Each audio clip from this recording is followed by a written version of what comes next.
Good afternoon, Dr. Francis. Yeah, good afternoon. Yeah, good afternoon, everyone.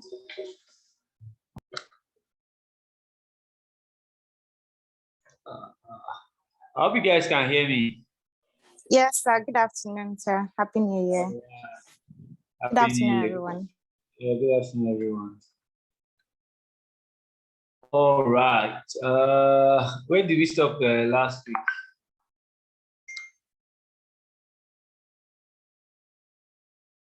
I think we're doing power connections and slicing and power connection. Oh, okay. Yeah.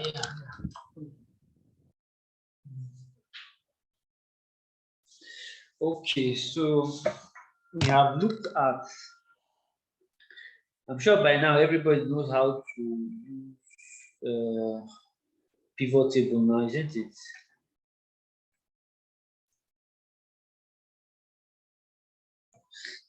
Right? I think we all know how to use pivot table. Yes, we can do pivot table, but not the power connection. Yeah, no, that's the to connect to the slicers, right? Yes. Okay, that's fine.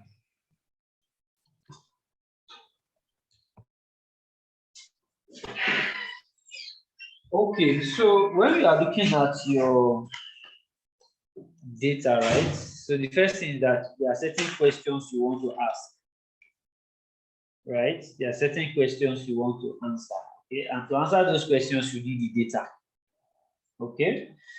But you see, when you ask those questions, right? So from the question that you want answered, you should be able to identify the variables you need, right? And likely how you are going to analyze it. Okay. So for example, so what kind of question do you want to ask this data? What questions do we want to ask from this data? Frequency of customers' patronage. Frequency. So I want to be able to see how often do each of these customers patronize us and what do they buy and how much. So in case I want to give them a discount. Patronage. So what is the frequency of customers' patronage, right? Yes, sir. All right. Sorry, this my handwriting is horrible. Let me look for where to type.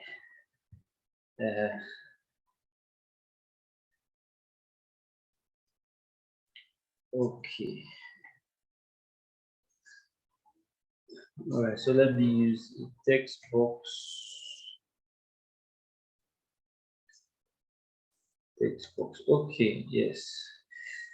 So you said what is the frequency of customers' patronage, right? Yes, sir. Okay. Now, from this question, now, can you identify the variables that you want?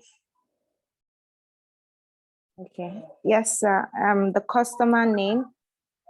So customer name, isn't it? So you can identify customer name. Yes. What again?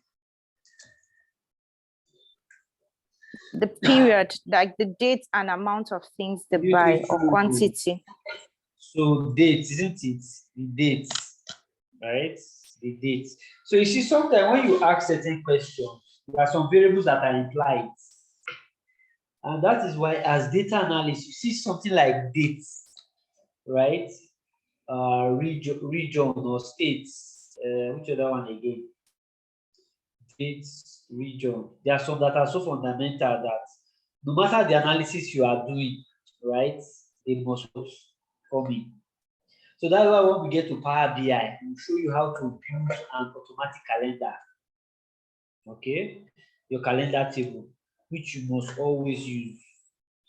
So yes, so you have seen customer name, you have seen date, isn't it? Then based on this question, does it tell you, can you identify how you are likely going to analyze it? Because the keyword there is what? The keyword there is what?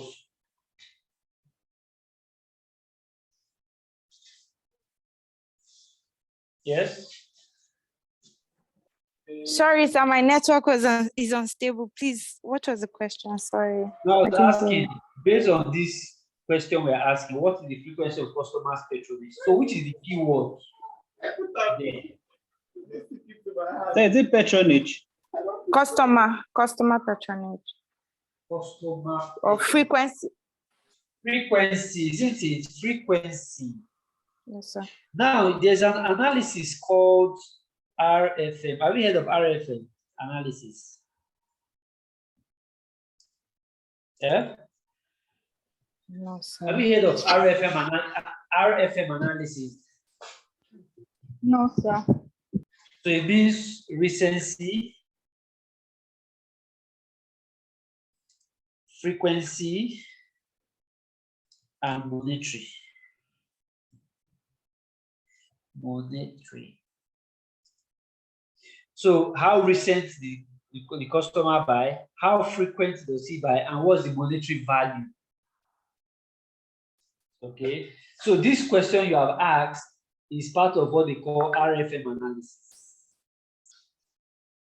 Okay, now again, for example, you say, okay, if it was a particular customer, you say, okay, how much did, let's look at a name there. Okay, how much did Claire buy? Isn't it? If we say, how much did Claire purchase in, let's say, which year we have there? 2015, okay, let's say 2018 or so, or 2016. In 2016. Okay, so here, what are we looking out for now? What are the variables we are identifying here now?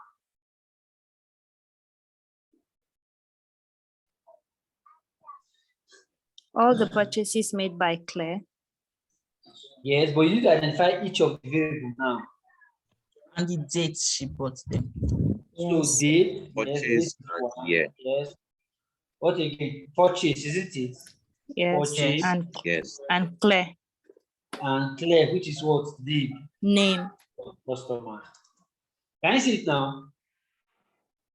Now, what's the essence of Yes. this? So that when we get to our pivot table, right, you will not be guessing what you are looking for. Do you understand? Because sometimes when we open the pivot table, it's like we are just doing trial and error. We just drag, drop. You see it, and we give you results. But most times, it is the questions you want to answer. Okay, so from that question, you should be able to look at it and be able to what? Identify the variables that you need. Okay. Or if you say how much, or you say how much, let's say how much revenue did we generate from, let's say, product. Which product do we have here? Okay, let's say customer. Is there the product? Let me see the product we have. Which product? Okay, let's use Cisco SPA. All right. Did we generate from Cisco SPA over time in, let's say, in California. Yeah, I probably got spelling right. Anyways, you get the point. So from here, yes, RFM, yes. So from here, what are the variables we can identify?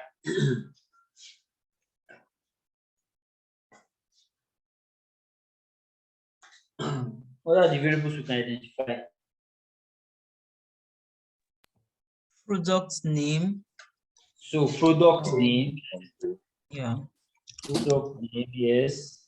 Location. Location, yes. Time, like the like the Duration. time, the duration. Yeah. Okay, time, or that's date, right? Sales. Sales, right? And Yes. sales. Beautiful. Can you see that? Even if, for example, if we ask, let's maybe let me just do one more so that done this.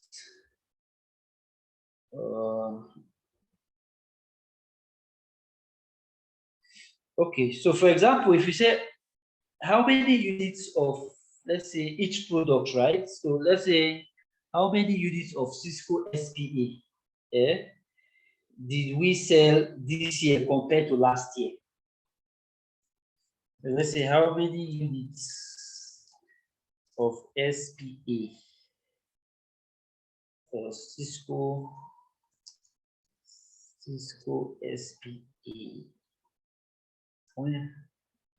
How many units of SPA did we sell this year compared to last year? So which variables can we see now?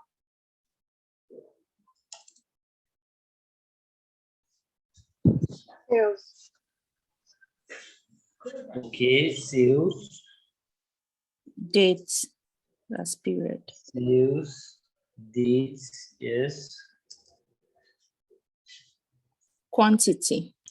Quantity. So what you are seeing as sales here is supposed to be what? Quantity. Isn't it? Because it's quantity sold. Because remember that your sales is made up of two parts, right? The revenue, isn't it? And what? The quantity, or the price per unit, and what? The quantity.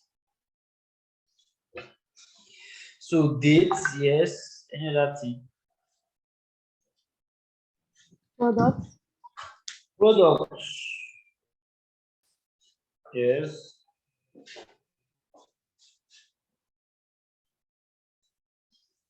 Yes. Any other thing?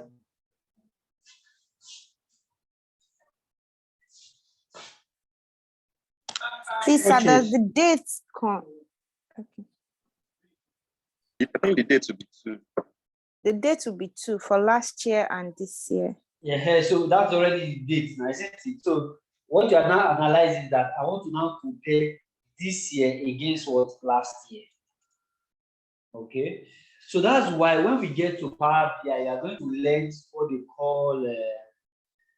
call it time intelligence. Okay, it's called time intelligence.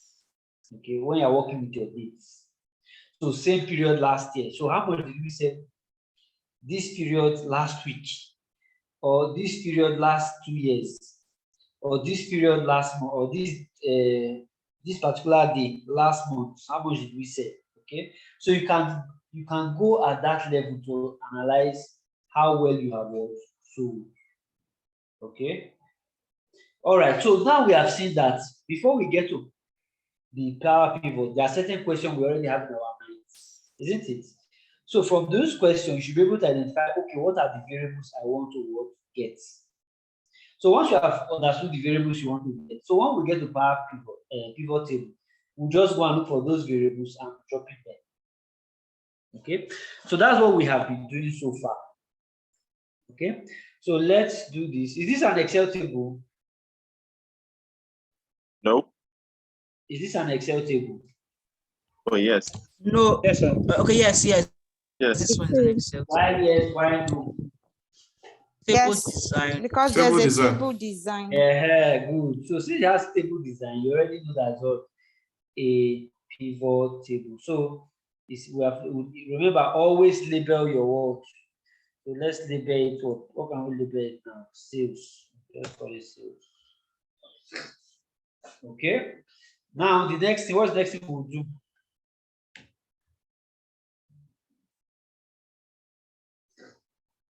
What's the next thing we're going to do? Clean the Summarize data. it. Yeah. Is that what? Clean the data. Make sure there are no gaps in the data. Filter for what you need. You said we should clean the data. It's been clean already. Does this data, does it look clean? Yes. Yes, it does.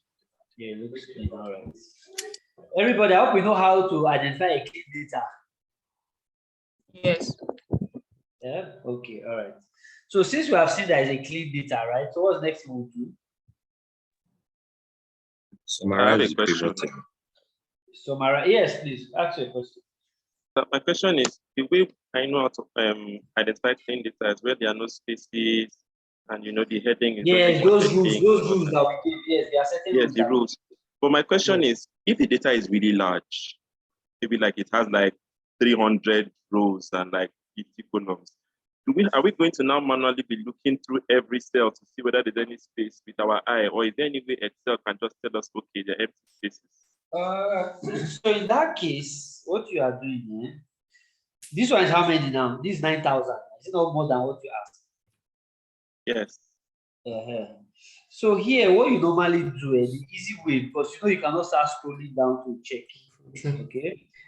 Now, different ways you can do it. One of them, you can zoom, right? Can you see you can zoom? So depends, sharp, but if it's too small, so you just zoom just to check whether empty, but if you don't see anything again, what again you can also do, you can come to the filters. You see that? And check. Can you see? You'll be checking, are there blanks? Or is there any strange thing that is here? So just imagine that here I have something like A. Let's say I have A here, right? So if I come to my ship mode, can I see A there? Do you see the A now? Yes, we see it. So you now understand that because you understand what this is, does A make sense in this case? Then you now go, okay, this does not make sense. So either I have to clean it or I will drop it. Okay. That means you have to go back and trace what the original this is supposed to be there. So you can use the filter, right, to check certain things. You can use the filter to check it. So whether they are missing data, blank, or any strange things there. Is that okay? Yes, sir. Thank you, sir. I have a question, sir. Yes, go ahead. Okay, once we identify the space and we want to clean it up, are we going to, because after we use the filter, we'll just select that particular item. So when we select it, are we going to delete that row entirely? No, so when you filter now, it's like, it will just only give you your data without that particular row. So it will hide that row for you. Oh, okay. So okay. Most time, what I normally do is that, so for example, if I am looking for, maybe these are just the two I'm looking for. Remember what I showed you guys, that once you have filtered the data, so whatever information you now need, what do? Just copy it, is it not, and take to a new sheet. Do you understand? So now this is now the data you're now going to use for your analysis. Because whenever you hide the rules, right, if you want to try to do any analysis, it will likely give you an issue when it gets to that point, because you cannot see it there. Okay, so most time, whenever you filter it, so just copy it and take it to a new sheet, so that whatever analysis you want to do will not give you any problem. I don't know if that answers you. Yes, thank you very much. All right. All right. What did I filter just now?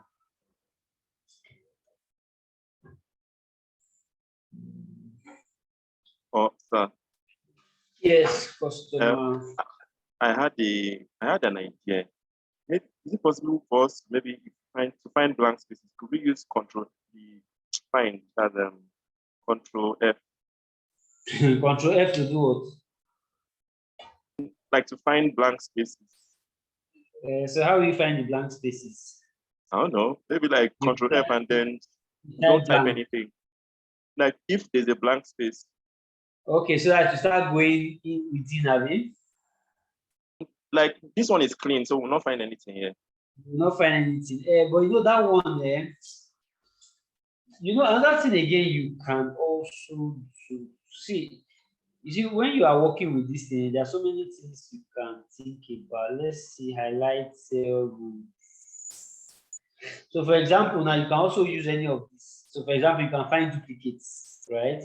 You can find if there's any text in a particular cell that they expected to be numbers, right? You can find values less than 0,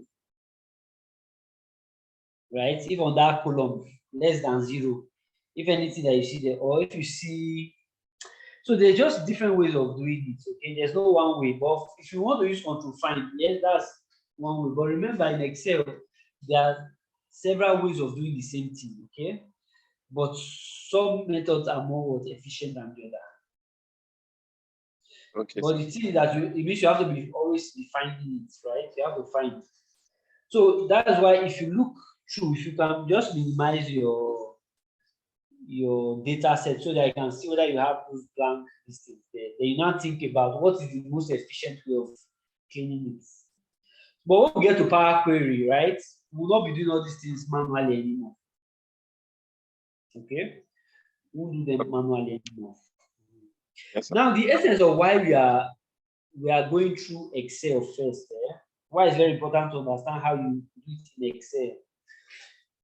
Because after you understand how to do all your analysis in Excel, the moment you have been able to clean your data, structure the data, use your pivot table, do your dashboard, right?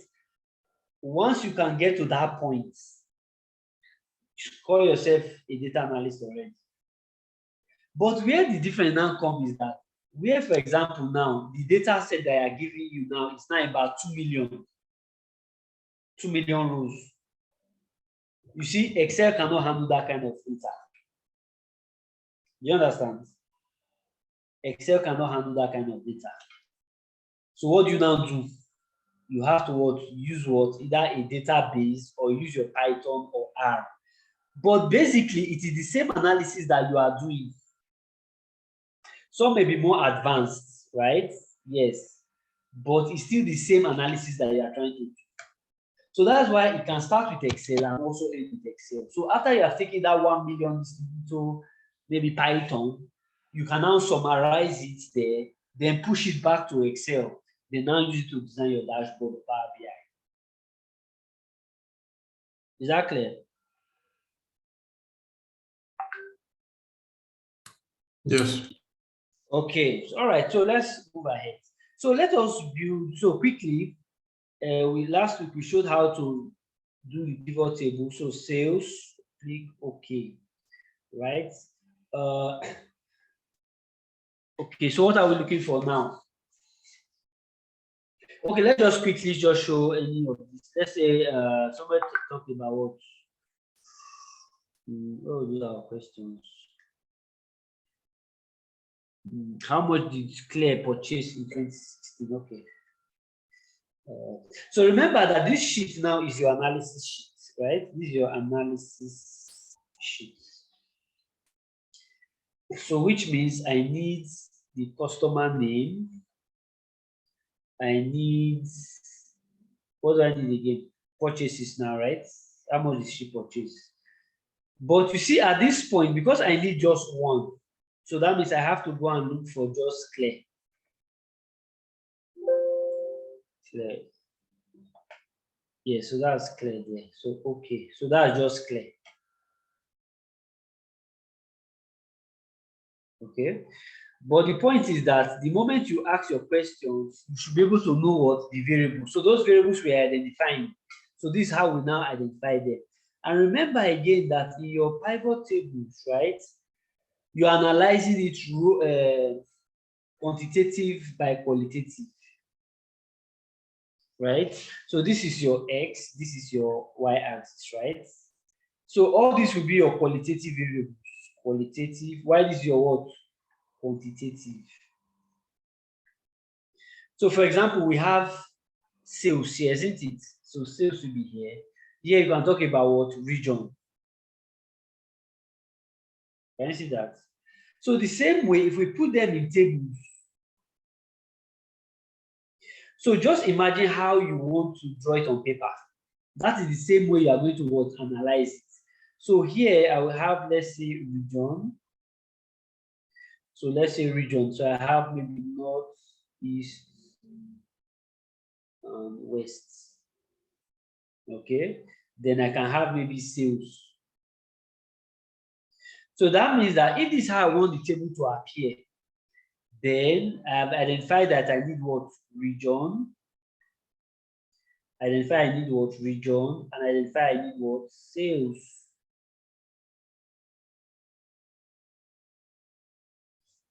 Can we see that? And again, remember that because it has detected that the data type is number, so by default, it will sum it up. But if you don't want to add them up, so you must be careful, because sometimes adding up makes sense, sometimes adding up doesn't make sense. If you are not summing up, you can count, or do the average, or do the maximum, or do the minimum, or do a product. You get, so there are different, this is that you can do there. So that's the count. So for example, here I can now call this one, this is what? Region. Region, I can now call this one number of transactions.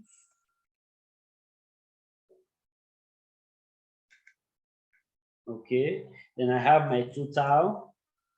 Then, okay, that's it.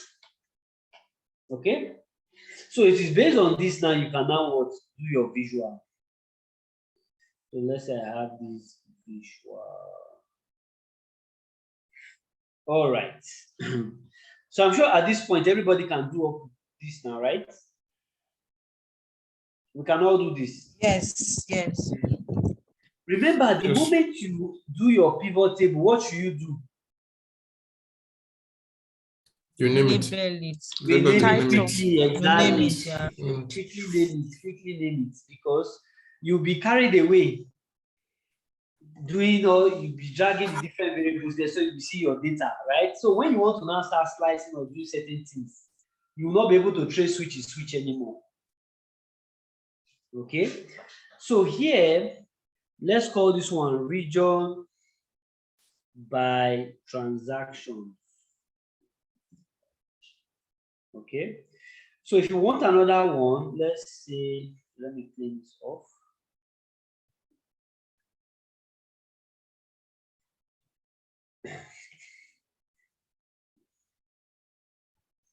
Okay, so let me do another. So if I want to do another one, what do I do?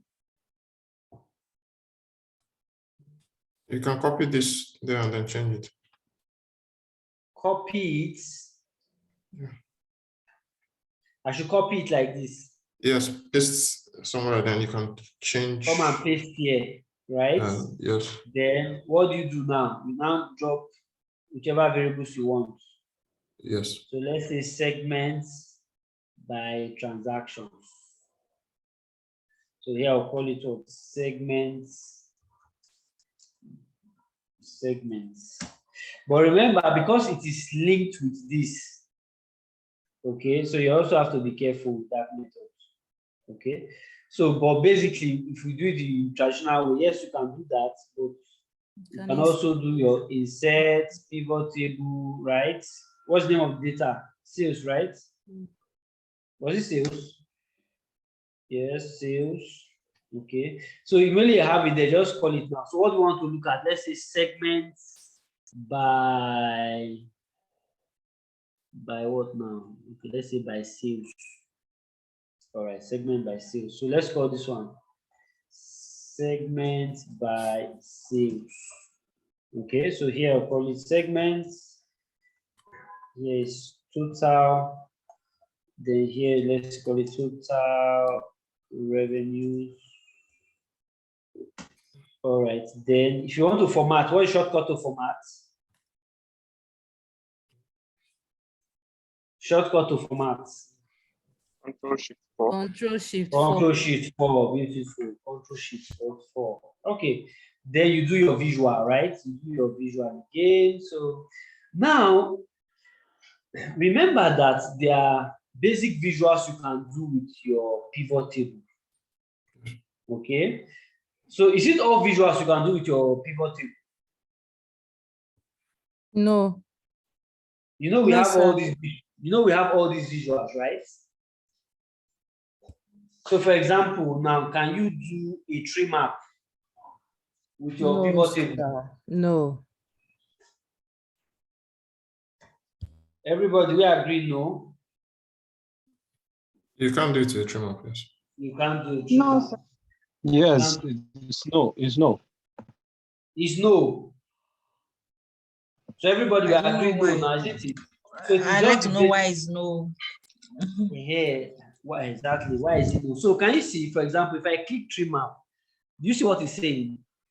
You can't create this chart type with the data inside a pivot table. Oh, Please select a different chart type or copy the data outside. Outside the pivot. Okay. You see that? Now, so that means what you can do is something like column charts, line charts, Column pie to charts, area. bar charts, area charts. That's where it stops, area charts. So from scatter, map, all these other ones you can use. That's what they say. Oh. Okay. But remember what they say. They say you can copy the data outside, then you can do it. But still, if I want to do this, right? So I want to replicate this same thing now. I want to replicate it now. All right. So what we can do here, so we have here total revenue. Total revenue. Now, if I want to go around it, you know what I can do now? Equal to this. You see that? Equal to this and equal to this. Do you see that? What have I done? You No, removed it from the You are pivot table. No removed longer it a from the private format. table. It's not linked to the data. It's now linked to the pivot, exactly the pivot table. So now, if I want to do a tree map, if I want to do a tree map now, so let's try a tree map. Can you see that? So that is the way to walk around it. And how do you know that it's working, right? How do you know that it's working now? So for example, I was trying to explain to you guys, if I go back to the data, which variable did I use just now? Segments, okay, sales, right? So sales. So let's go to sales. Where's sales? Let me type. So how much can we type there that will make it significant? This is okay. Let me put 1 million. Let's put 1 million. 10 million. 1, 2, 3, 1 million. So let's put 1 million. Did anything change? So I come here. Need to refresh. So I will now want to refresh. Refresh. Did it change?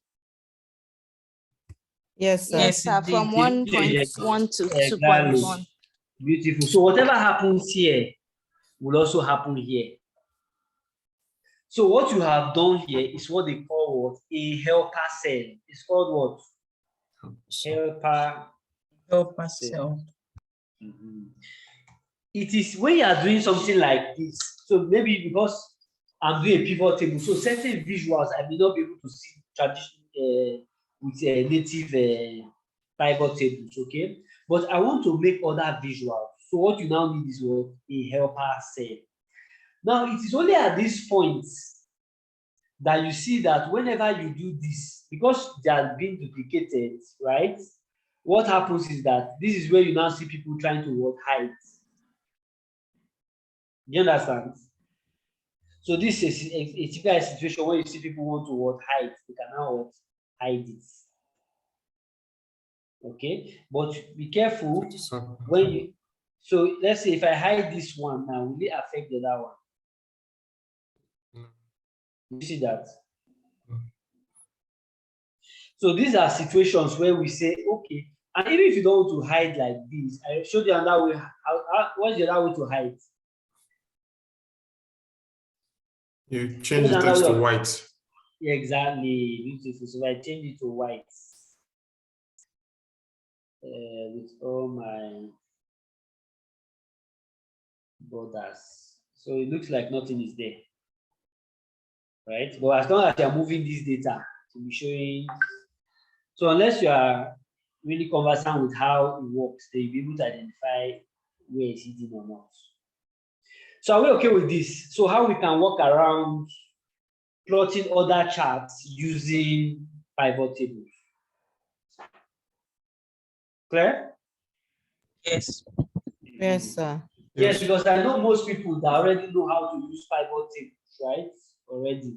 But doing other charts, I'm not sure how many of us understand that you can actually use a helper cell to indirectly connect to the pivot table. So whatever happens here will also happen here. So that's what we call a helper cell. So I want to ask a question. Yes, please. Now, when you did in the helper cell equal to the pivot, in previous Excel versions, if you drag down, the formula automatically follow, but in the newer versions now, it doesn't work anymore. It doesn't So I work wanted that to way. ask if there's any shortcut to, instead No, of typing. Yeah, it doesn't work that way. So sometimes you see dragging down, because you are using the helper cell, so you are trying to get, so it's just like say, let me say 1, 2, 3, 4. So if I say equal to 1, isn't it? So I should be able to drag down like this. You see that? That way you're asking now. Yes, in previous Excel versions, you could drag down, if you put the formula, you could drag it down and it will pick it up, but in the newer ones now, it doesn't work anymore. So I wanted to know if there is a shortcut. I'm not sure. No, I'm not sure. I'm not sure. I'm not sure. I'm not sure. Okay. But yes, normally that would have been an easier way to do that. Okay. Then you just drag it down. But in this version, no. Okay, so this will lead us to Excel charts. Okay, Excel charts. All right. Or maybe let me just show how to. Okay, can I show how to link with the slicers, right? Yes, Or please. when we are building another dashboard again. Okay. So which one do you prefer? Should I show it now? Yes. Okay. Yes, Okay. please. So you see, normally once you want to do your dashboard, right? So you already know the variables that you want to show. You already know what you want to show. And remember that it's coming, this visual is coming from this table. Okay. So irrespective that this is the chart you are slicing, but actually it is this table that you actually want slicing. So when I click on this table, what do I now do? I'll come to my pivot table and analyze. Can you see that? Then I'll say insert. Did I label this? Yes, I labeled it. So I'll now say what? Insert what? Slicer. So what slicer do I want to insert now? So what do you want to slice by now?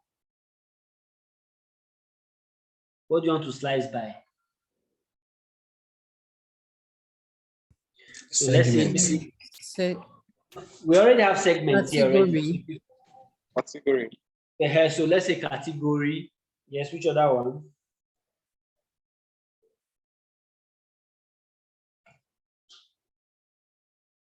Quantity. You know something? Quantity. How do you want to slice by quantity? You know, Can we do quantity. subcategory? Is quantity not the same as number of transactions? Yes, that's which one? Quantity. Your quantity. Remember that if I It's the same if thing. I want to slice quantity, right? So let me add quantity. Okay. All right, let me say okay. So do you see your quantity? It will now come in numbers. 1 to about what?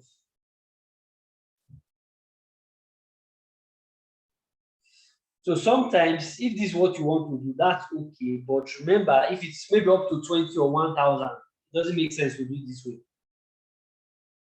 So normally what you slice by is mostly your qualitative variables, right? Mostly your qualitative variables. Okay. So in this case, what I have done now, it means I want to slice this data by what? Category. So once I click on furniture, can you see that? Once I click on 2, once I click on 10, once I click on, let's be putting the numbers there. So let's add the data label here, beautiful there. So if I click on 7, so what does this one tell you? What does this tell you? This information, what does it tell you now? Is it the number or quantity for furniture or Per region. per region? Close to 47. Number of transactions regarding furniture per region. Okay. So this is about this data, this visual you are seeing is about what? Furniture, number of transactions, right? For furniture, and those that bought 7. You get that? So if it's for, if I put 11 now, so how many people bought? So what number of transactions for furniture? Okay, for those who bought like 11. So can you see that? Okay. So that's how it is. Now, but if I decide, okay, but you notice for this one, it wasn't changing. This one was not changing, right? Yes, sir. Why wasn't it changing? Why is it not changing? Because Is the this determining variable. not necessarily, because this slicer is not connected to this. Okay, it's not connected to this. So what we can now do, if I want to now connect, so what do we do? I click on the slicer. Can you see your slicer now? Report connection. Can you see report connection? I want to slice it by this segment by this. I click OK. So if I click furniture now, did anything happen?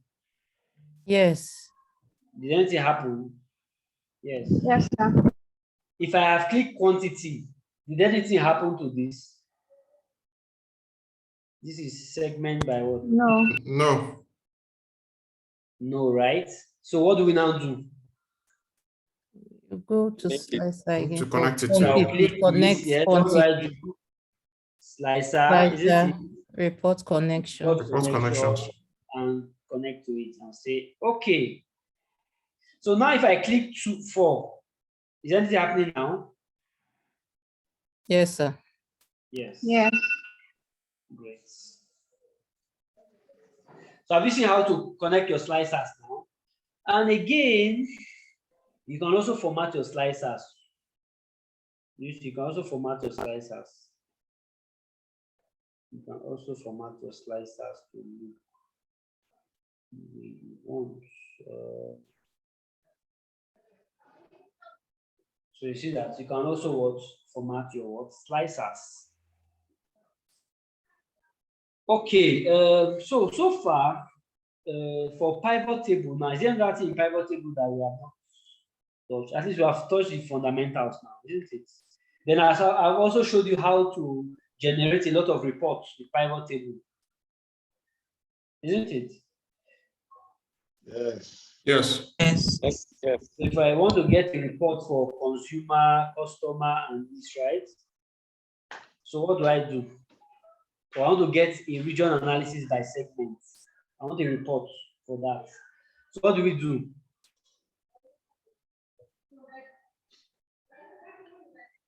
Yes, what can we do?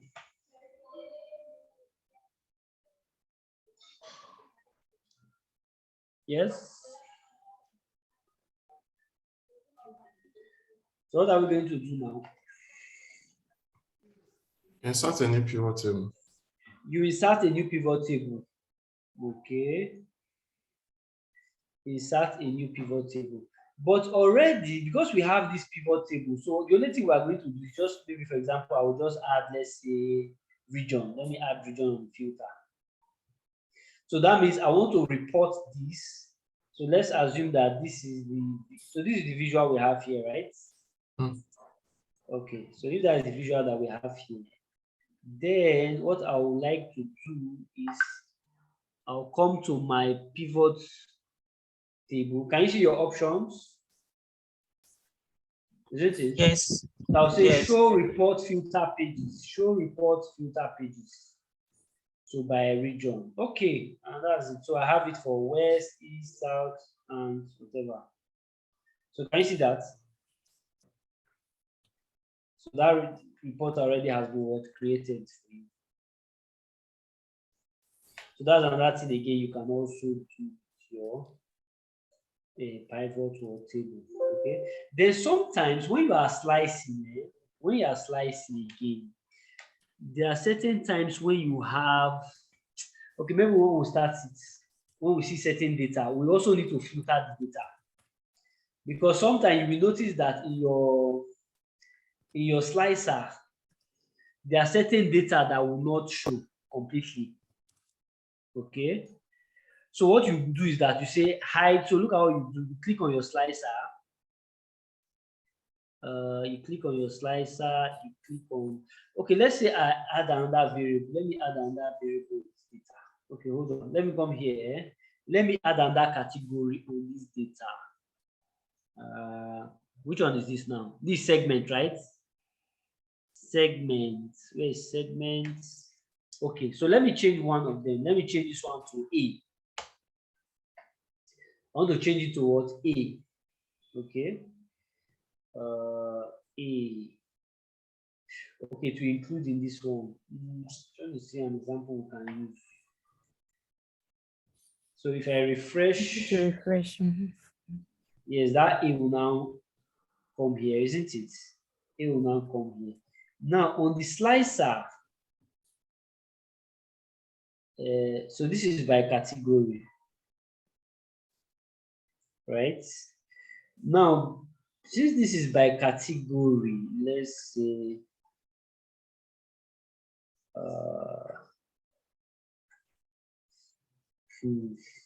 so I'm trying to see a situation where, because there are sometimes when you highlight it to show you certain errors here, but this one is not showing.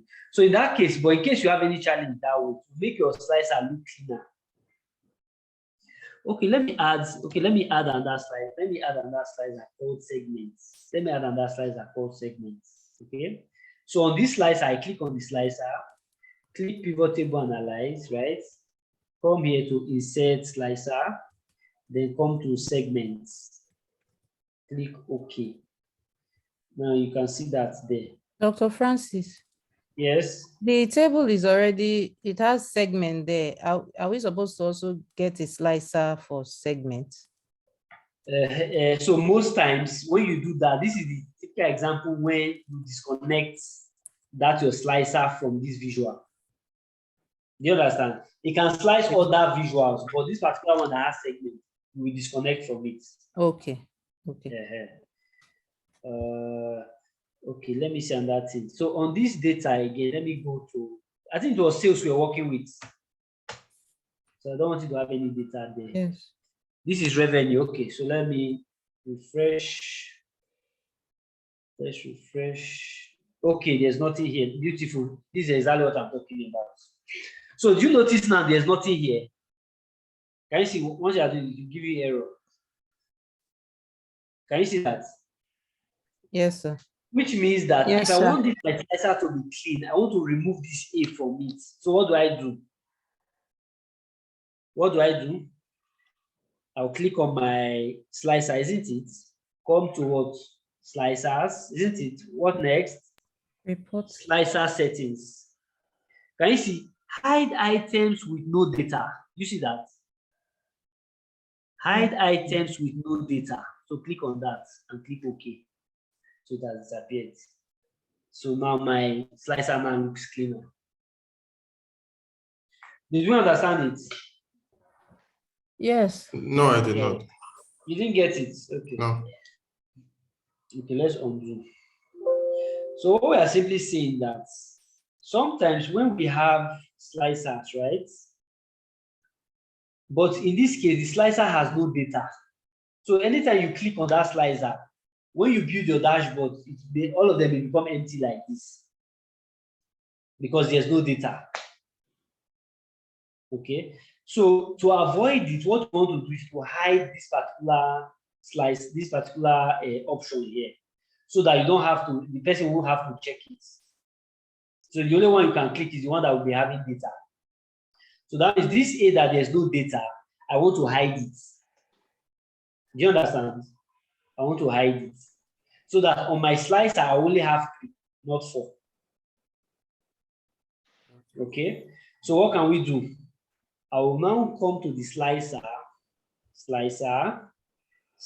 settings, right? Then I'll say hide item with no what? Data. And I click OK. And that slicer, that option goes. So now it now looks cleaner. Okay, but does it not then, should that data set not have been removed before we started using the slicer in the first place? No, yeah, so sometimes, yes. You know, in fact, sometimes it's when you have done this. So imagine it was large and you missed it out. Okay. Or maybe the data is what was here before the start of dating so Okay. far. Do you get? So Yes. maybe this particular customer has not made any transaction this year. Okay, so you don't want to slice by that particular customer.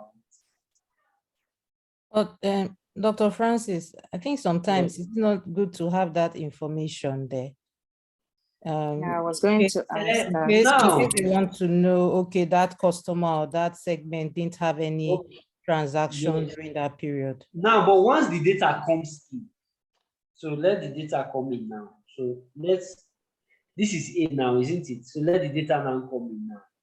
Let's say 100,000. Isn't it? Now we have updated it. Okay. So I'll come and what do I do next? I will refresh. Has it come back? Yes. Yes, come- it does. Let's Yeah, come back it now. does. Yes.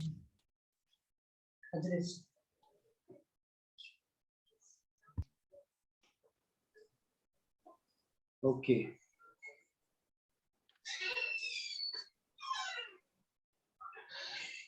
So are we clear with this now?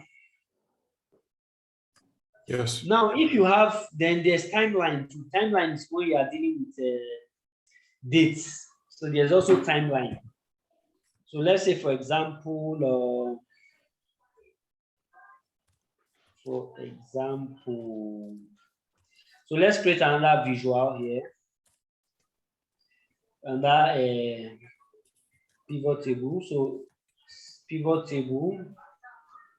So call it what? Sales, right? So let's say by order dates, by what now? By sales. Okay. So I can drop this out, drop this, isn't it? So that means I want to slice by year. Okay, I want to slice by year. Now, in that case, what can we do? So if I come here and say, okay, let me slice. So where do I slice? I'll see insert slicer. But I'm not using slicer now. What I want to now use is what? Insert what? Timeline. So it is only those variables that have dates that will come out. So I'll click other dates. Okay. So now this is your timeline.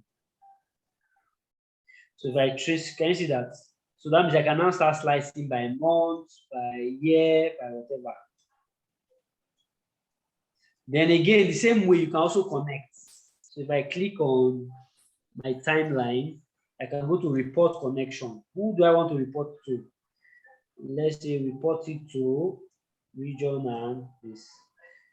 Click OK. So remember, because I did not label this one, it didn't come out. So let's quickly label it. So this is what? Revenue by year. Revenue by year. Okay. So notice something, that on this timeline now, if I start slicing by this date, it will not make sense, isn't it? So rather, what do? I will make sure that this slicer is disconnected from this table.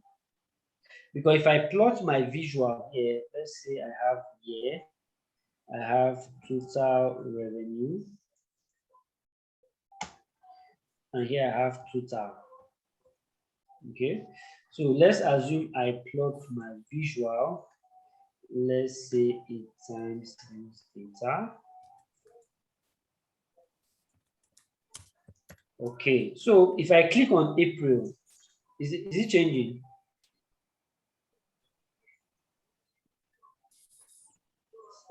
Or if I change it to years, can you see that? 2014, 2015. Do you notice it's not changing? Yes, But the other one is, the other filters, they are changing. they are changing. Mm. Yes.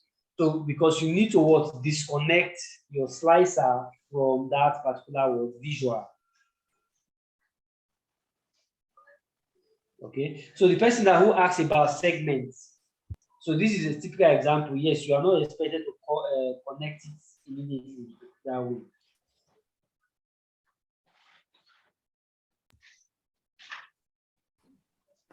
So are we clear?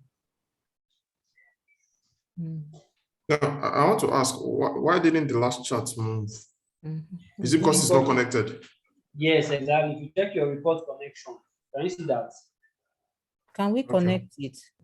Yes, you can connect it.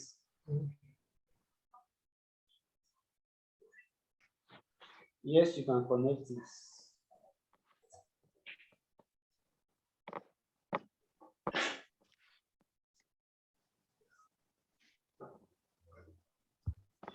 Yes, you can connect it.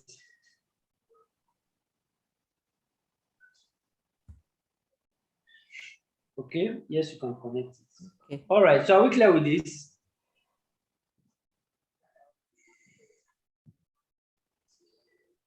I hope we are clear with the pivot table. So let's go to other visuals.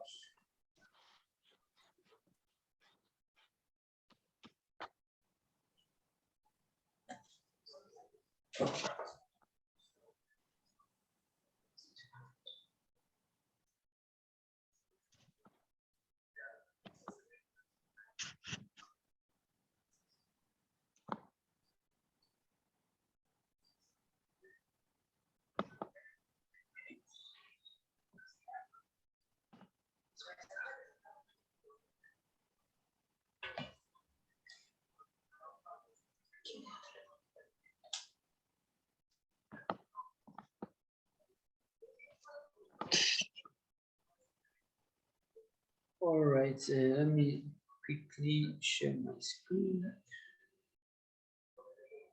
Can you see my screen? Yes, sir. Yes. Yes, All sir. right. Okay. Now, when you are dealing with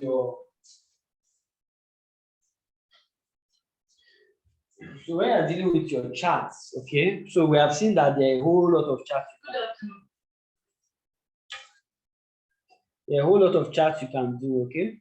So, but there's a guide in which you are going to use when selecting the particular chart type, okay? So these are the basic categories. So what you need to ask yourself, right? Am I looking for relationship, let's say between two variables?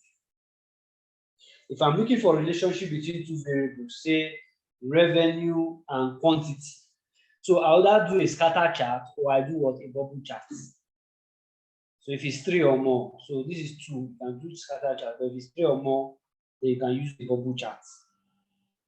Okay? Then if you are comparing, if you want, do I want to compare? If your answer is yes, is it static or is it changing? Okay? If it is static, that means there's no, it's at a point in time. So data collected at a point in time is known as what? Is known as what? Cross section. Is known as what? Static. Data collected at a point in time is called what? Time series data. Time series. Hey, Time series is over a period of time. Cross section. it's called what? Somebody saying it. Cross Historical data. sectional. Cross-sectional data. Cross-sectional data. Is it not? Then data collected over a period of time is called what? Time series. Time series of data. So when it is a cross-sectional data, do you understand that now? That is static. So which visual can I use? So is it one variable, two variables, or am I comparing two items or many items? So these are now the bar charts and the column charts that we now use. If it is time series data, you now need to ask, is it for a few periods or long periods? Okay, so if it's for a few periods, then that is the only time. Sometimes you can use your word column charts, but most times that time series data is usually over a long period of time. And remember, in your time series data, what are you looking out for? In your time series data, what are you looking out for? Trends. Trend. I'm looking for trends. What again are you looking for? Seasonality. Seasonality or what? Irregular what? Patterns. Okay. So yes, when it is very short, maybe like 3 or 4, then sometimes using a bar chart is also okay, because necessarily you may not be able to see trends with just a 4-year period. You may not be able to see trends. So for you to be able to see trend, you need minimum of 10 years to 15. Okay, when economy is from 15, 20 years, but in more other fields, it all depends on the availability of data. Okay, then we also have the cyclical dates. So when we come to sunburn charts, surface charts, we'll see how we can use all these ones. Okay, so we have seen either you're looking for relationship. So I'm either using a scatter chart or what? A bubble chart. If I'm trying to compare, I will need to find out, is it cross-sectional data or time series data? If it is cross-sectional data, is it one variable, two variable, or more than 2 variables? Then I will use what? Multiple bar charts, 2 column bar charts, isn't it? So you also need to understand that what we call bar charts, there's a difference between bar charts and what? Column or charts. Now, but what differentiates them is that where the data is not in terms of the number of, will I say categories, where they are not long, we use column charts. Where they are not long enough, so maybe let's say 5, 6, we use column charts. But where they are up to maybe like 10 or 20, then we have to use what? A bar chart, so that it can contain everything there. Okay. Now, another one again is, am I trying to find the distribution? Okay, so in that case, you talk about what? Histogram, or you talk about using that frequency polygon, isn't it? So this is how they do that. But that is for what? Distribution. But this is what you normally do your statistics. Okay. Then composition, I need to also find out, is it over a period of time, or is it at a point in what? Time. Then if I'm not doing composition, then I can talk about what? Pie chart, waterfall chart, stack charts. Okay. Or if it's over a period of time, then you can also do your area charts, your stack area charts, your stack column charts. So we are going to see all these kind of charts. So basically, what determines the kind of visual you are going to use depends on the kind of analysis you are interested in. Okay. So either I'm finding relationship, comparing, finding distributions, or what? Compositions. Now, these are just the basic. But you see, as technology evolves, that is the same way, the kind of visual you also need will also evolve. Okay, so you are not limited to this, but this is the foundation. So are we clear with this? Yes, we are, sir. Okay, okay. So let's start. So here, okay, what I can do, can I share this? Please, can you share your chat? Thank you. Let me share this Excel charts. Okay, I need to close this before I can share. I need to close it before I can share. All right, charts. Okay, yes. Excel charts. Open.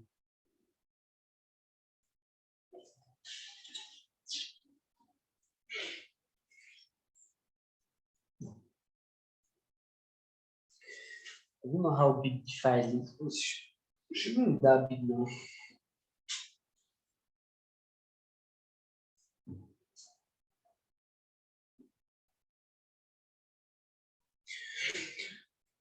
Okay, 4 meg.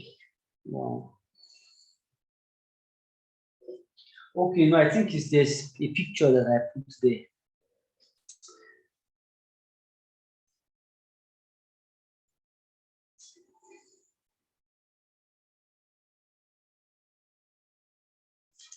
This thing is rolling and rolling.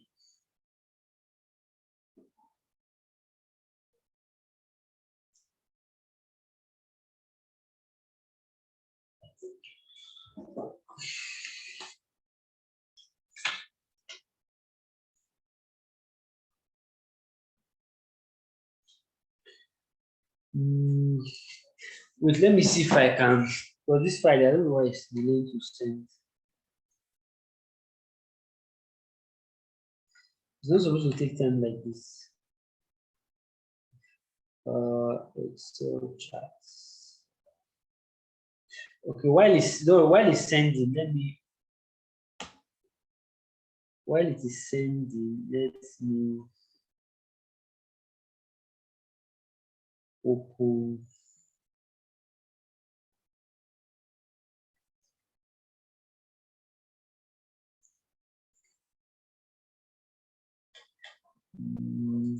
Let me use another one. Okay.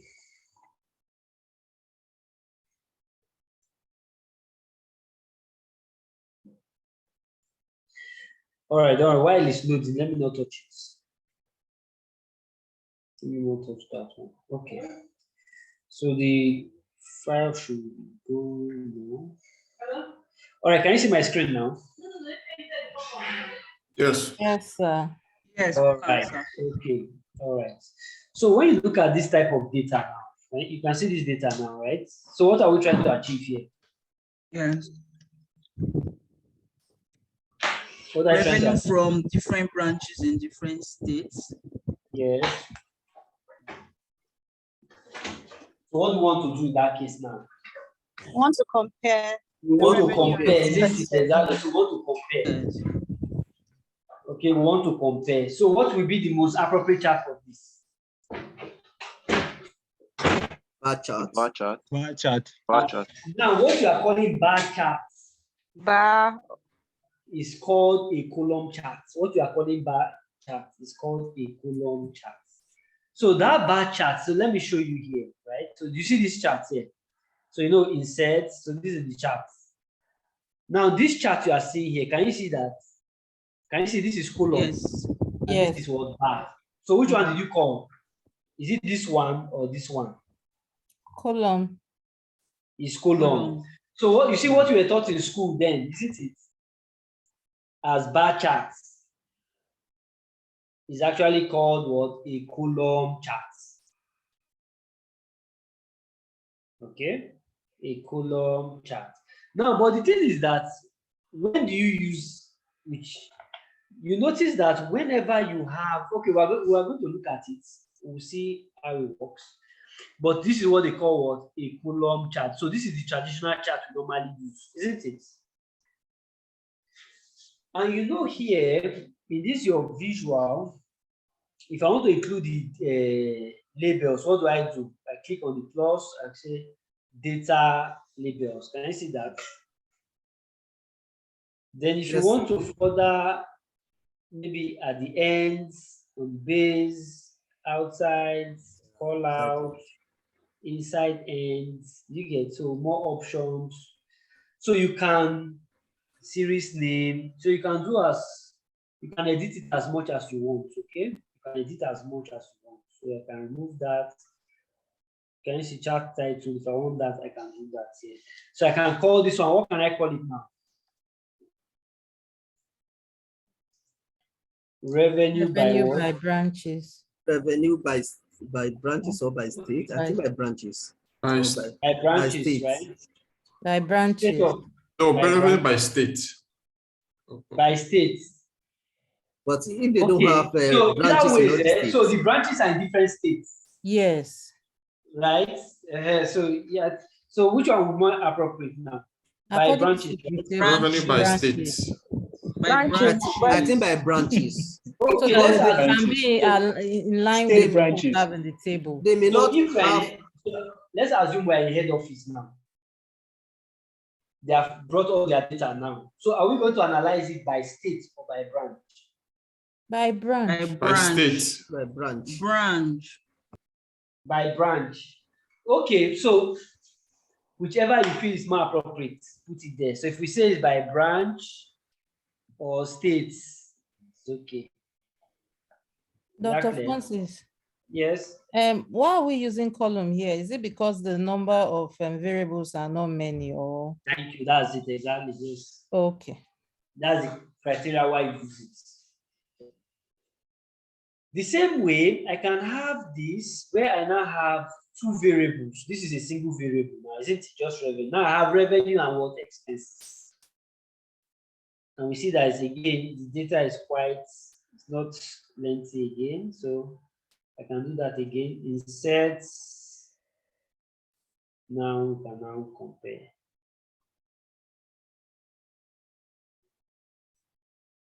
So no, most time, I always suggest remove your grid lines there. Okay.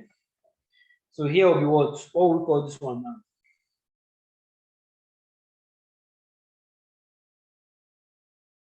What do we call Revenue this and one now? expense by state. Okay. Revenue and what? Expense Expense by state. by state. By states. Okay.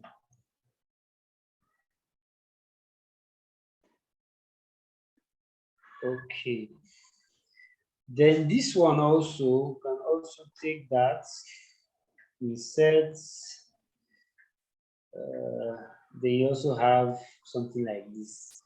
But you see, when it now gets bigger like this, you see some can have 5 variables in one. So that means for Abia, you're having what? Product 1, product 2, product 3. For Abuja, product 1, product 2, product 3. So it all depends on how, on how you want to arrange it. But most times, this is even larger. Okay, so whenever it's large, then most times it's better to now use what they call bar charts. So imagine something like this now. I want to plot a column chart. So if I put a column chart, you see not everything can end. You see that I have to keep expanding and expanding and expanding. So do you understand why column chart now will not be so appropriate now? Yes. Yes. sir. Yes, so rather, sir. we now have to now make it what? Bar A chart. bar chart. Yes, that's a bar chart. So we'll now come down here. Can you see that? Bar. Okay, then you can now drag it this way.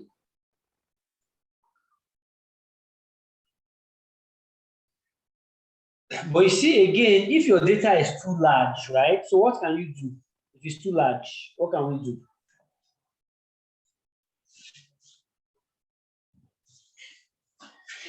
What can we do?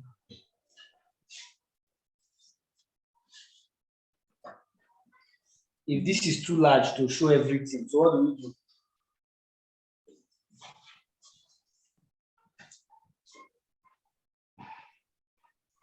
Here's another chart.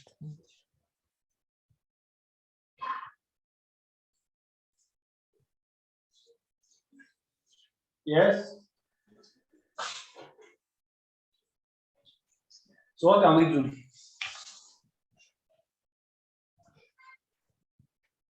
So we have this, there are so many. So what can you do to summarize it?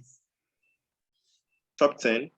Donna? Beautiful, beautiful. You can do a top 10, top 5, isn't it? So how do we do that? So how do you do top 10, top 5? Edition. Can right Sort click. it. Yeah, sorting. Sort. We are Yes, where sir. here. Is it here we are sorting?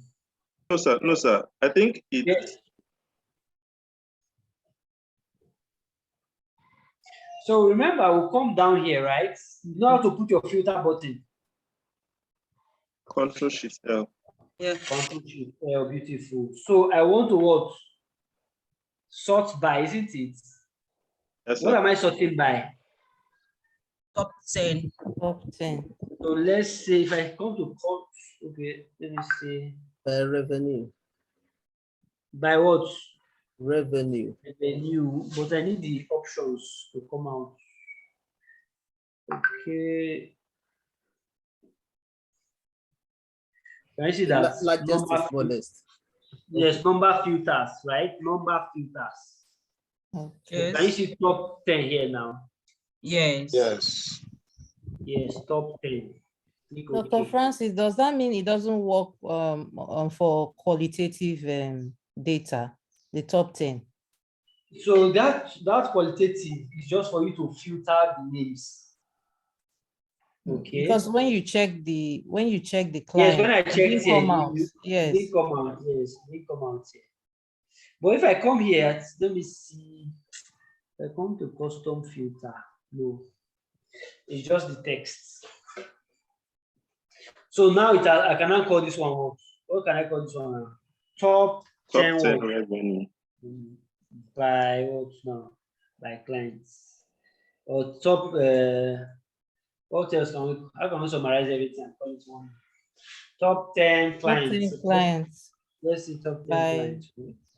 No, that's okay. Top 10 clients. I think we're fine with that. Okay, so we're good with that. So are we clear with this? yes, sir. Yes. Yes. Okay. So clear filter, okay? Clear filter. So the same way, the way you have for one variable, two variables, that's the same way you can also do it. So insert, I'll come to my bar charts now. Can you see your bar charts now? Bar charts. Then you can have, but you see, because it's too long, right? It will be challenging. Now, if I want to show you another thing, you see, when we look at this column chart, let me show you this. Now, you see this one that was too long here, right? Now, and that way I can also do this. Let me look at it. So if I come here to insert, right? Bar chart. Now, do you see this? Can you see these charts? They are called stacked. Do you see what they call stacked? Yes. So, but this one is in percentage, right? So the other one just look at in terms of the numbers. This one is in percentage terms. So if I have put it here, can you see that?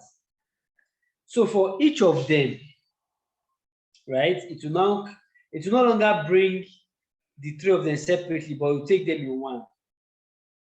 So this is what they call the stacked column. It's called a stacked column chart. It's called a stacked column chart. The same thing with this your bar chart. You can also do that here.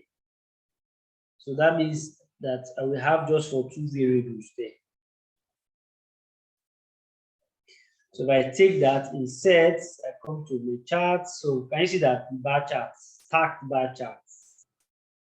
But this will be in percentage terms, but this is just in numbers. Then if you want to put the number, then say, okay, put data. Hey, but this data is large. It's too large. But what again can we do? If it's too big like this, I can now say, okay, we can now use what top 5, have we? or top, whatever, or bottom, whatever you want to do. But you get the point. Yes, we do. All right, so let's go. Next, line chart. So line chart, so again, remember data over a period of what? Time. So your line charts. Yes, your line charts. Then again, this is a very long period, so the same way, insert. And remember, whenever you have this lengthy time series data, right? So what does this one tell us? Seasonality. Trend and seasonality. Trend and seasonality. Beautiful. Okay. Beautiful. So I'm sure that one we are clear with this one, is it? Yes, we are clear with this. Pie chart, do not chart. Okay. Now for your pie charts, so most times for your pie chart, if I take, for example, let me just take this two, insert pie charts. Can you see the pie chart?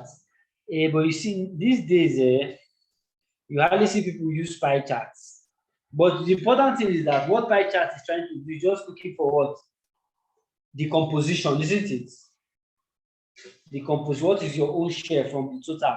That's what it's just trying to do for you. Okay, what it's trying to do for you. So you just intend. But if I have two pie charts, let's say I have another, let's say rounds.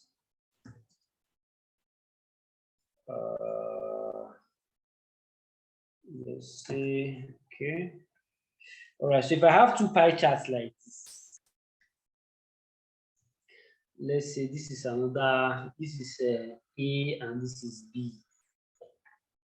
So I want to also plot the same charts. So take that. Okay, so insert another pie chart again. So you see, even when you have the pie chart, right, you cannot easily compare. But what you are saying now, so what? How can you compare this now? So let's put the data. Let's put the. Okay. So when it comes to comparison, right, you may not be able to always use your pie chart. So, but if it's just to show, okay, maybe this one is larger than this one. Okay, well, that can also fly. But will you tell you by how much? You get, it may not tell you by how much, it may just tell you, okay, this is the composition, but by how much is it greater? Okay, it may not necessarily tell you that. So that's why most times you see that when you are trying to compare, you can't use what? A pie chart in that sense. Okay, but yes, it can just tell you, okay, this one has about 34%, this one about 5%. So in terms of the composition, yes, it makes sense to use. Okay, but more modern ways of doing it. So instead of doing the normal traditional pie chart now, so what they now do what they call a donut chart. They do what they call, can you see donut charts? So the donut charts. So that what they do. But you see, in this donut chart now, what you can do here is to, so you need to format. So let's come here, format. So let me look at it.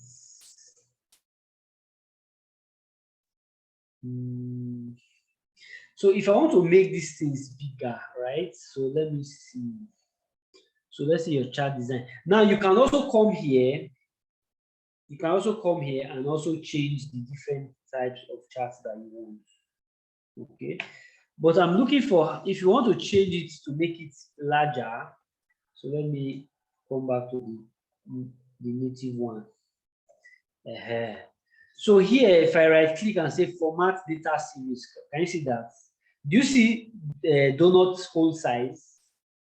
So if I reduce it, let's say to about 50 pieces, okay, can you see that? Then donut explosion, it was 0. Can you see that?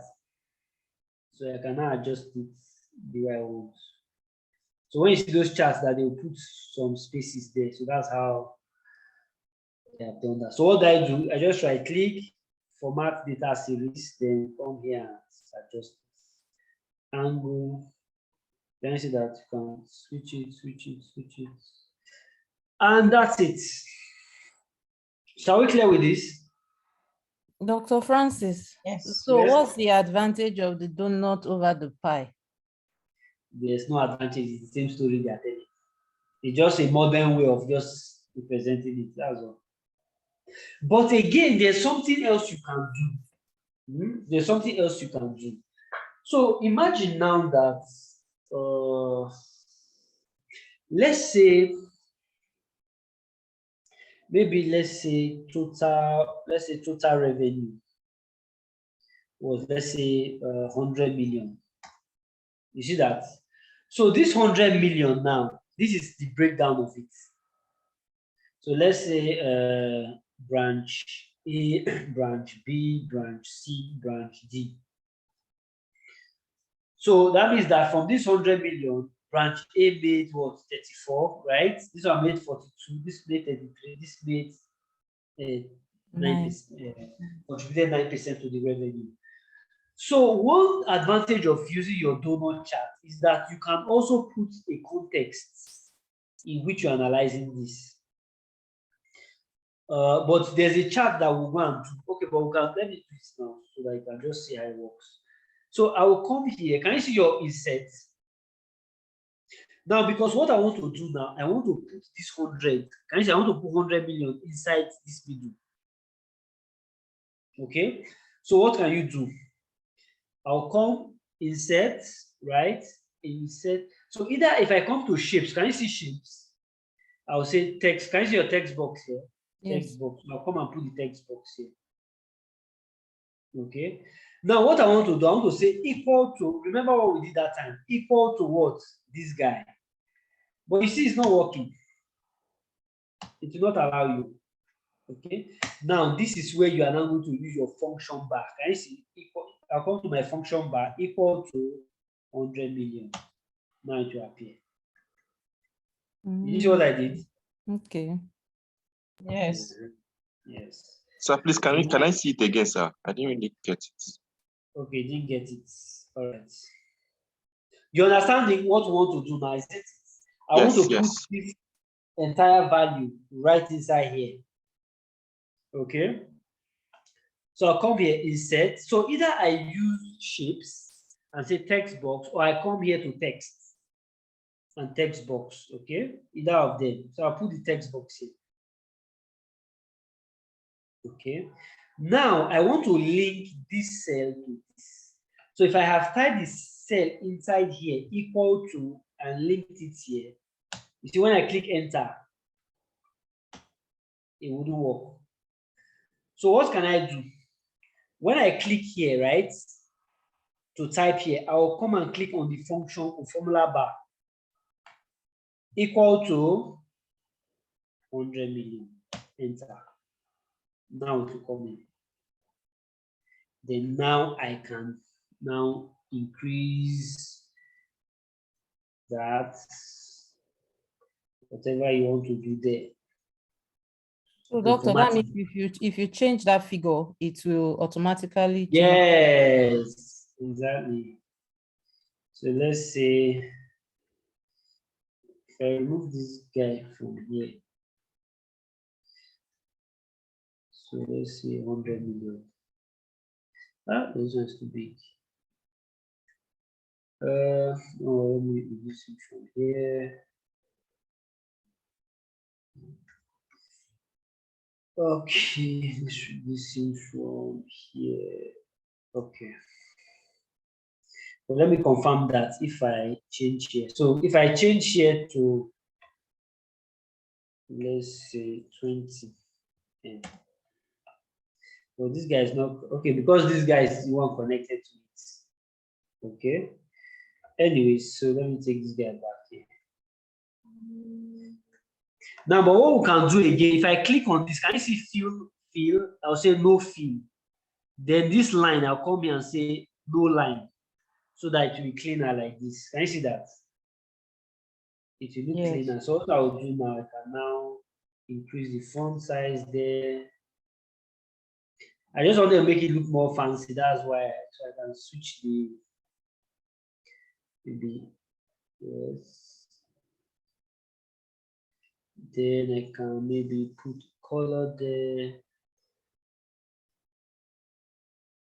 All right. So which means that anything that changes here will change here. So if I say 400, so if I now format it,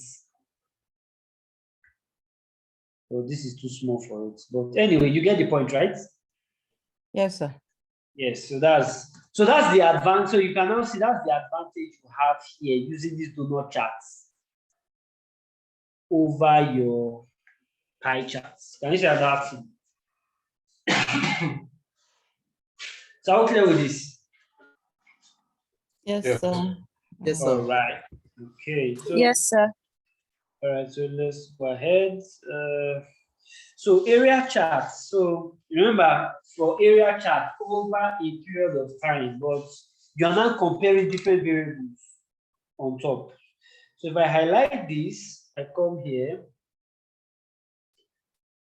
I'll come here now. Now, if I come to all charts, can you see where you have area charts now? Area charts. Can you see now? Abuja, Lagos. Which one is the one that is blue? Okay, yeah. So I'm not taking that Yeah, year. okay. Okay, that year is too. So just to pick this. Alternatively, if I take this out and plot it now. So let's do that. So all charts, area chart. So this is including the show you by each year or so it now depends on what you are trying to achieve. Maybe because this data is quite small, but what you are trying to do is that you are comparing it over time for the three of them. But where is Port Harcourt here? So Port Harcourt is the No, Abuja is not showing. okay. Abuja is not showing. So why is Abuja not showing? Okay, let me take this 3 and see now. Insert charts, area charts. I don't know. Let's see.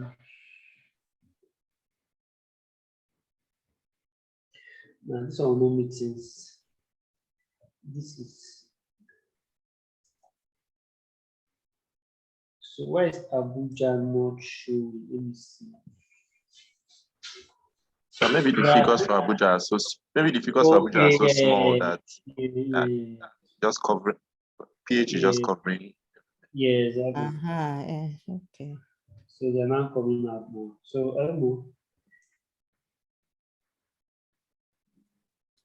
Let's see. Okay, this was like 100. Okay, I've seen it. Maybe if you So this change is where some the of these problem is. figures in Abuja, maybe to Yes. 300 and so. Yeah, so assuming this one was, let's say, 20. Can you see that? Okay, it was hiding. Yes. So let us. So that may likely be the disadvantages of one of this type of graph. Yeah, so if they are not on the same scale, right? Yeah. Now one will oversee the other one. One will supersede the other one. So that's why when we get to combo charts, because of this disadvantage, you now have to use combo charts. Okay, but if they were all on the same base, right? So let me take for example equal to rounds. Let's say round between 10 and what? Let's say 30.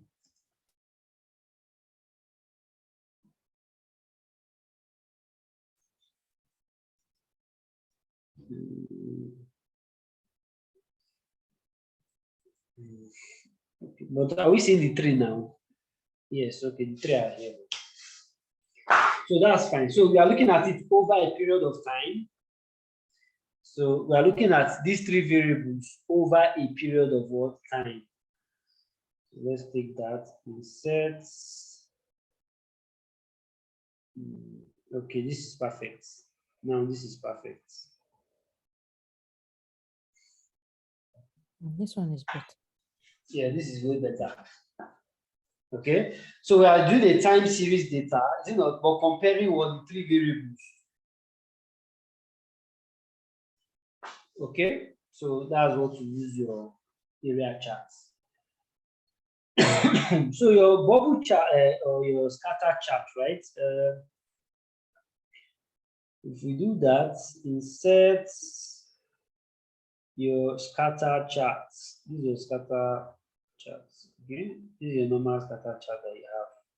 But remember, you can only use for two variables. For two variables. But when you have three or more variables, right? Then you now use your bubble charts. But in that case, so can we see that? So we have customer satisfaction by no, but if we come to, so you see some of these visuals you see here, that's why when you come to Power BI, it makes it very easy for you to now work with. Very easy for you to work with. So you can easily customize them as much as you can. Yes. So they're almost saying the same thing there, okay? But yes, you can add more variables there to it and just take everything into consideration.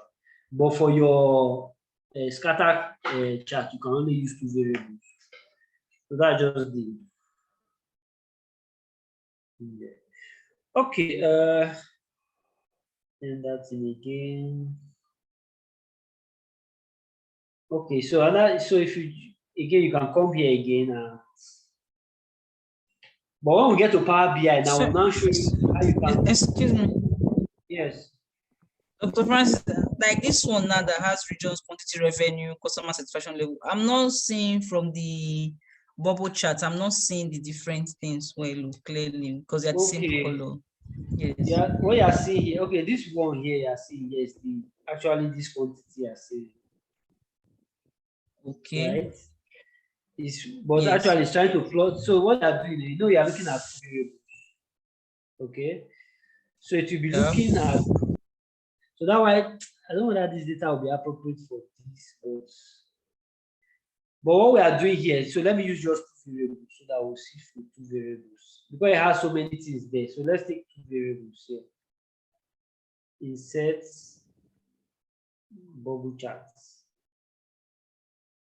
Okay. Now let's add data label there. So can you see now? This is now looking at your what? Revenue by what? Quantity. Quantity. So this, so it's now by the size. So the larger the revenue, isn't it? By quantity. That's how it now give you a larger bubble. Okay, so it's doing it in context. You get? Yeah. Yeah. So just in context, okay? So that way, even if I add maybe like this tree now, it will now look for a way to merge the whole tree and look for the context in which is now going to. So let me add data label. So you see the revenue there, right? So the larger revenue now. So it's just like saying it's plotting this is your revenue, this is your quantity, right? Then customer satisfaction. Yes. If it was in Power BI now, you can easily customize it and put it there. Okay. But there's a way to go around it. So there's a way to always go around it. Okay. So it all depends on what you want to achieve. All right, but that's for scatter graph and bubble charts. Okay. Chart design. Okay, that's fine. Then let's move to the next one. Maps, right? So for maps, If I connect this, so I come here. So you see, you will have maps. Okay, you already have the map. So this is the map here. Okay, insert map.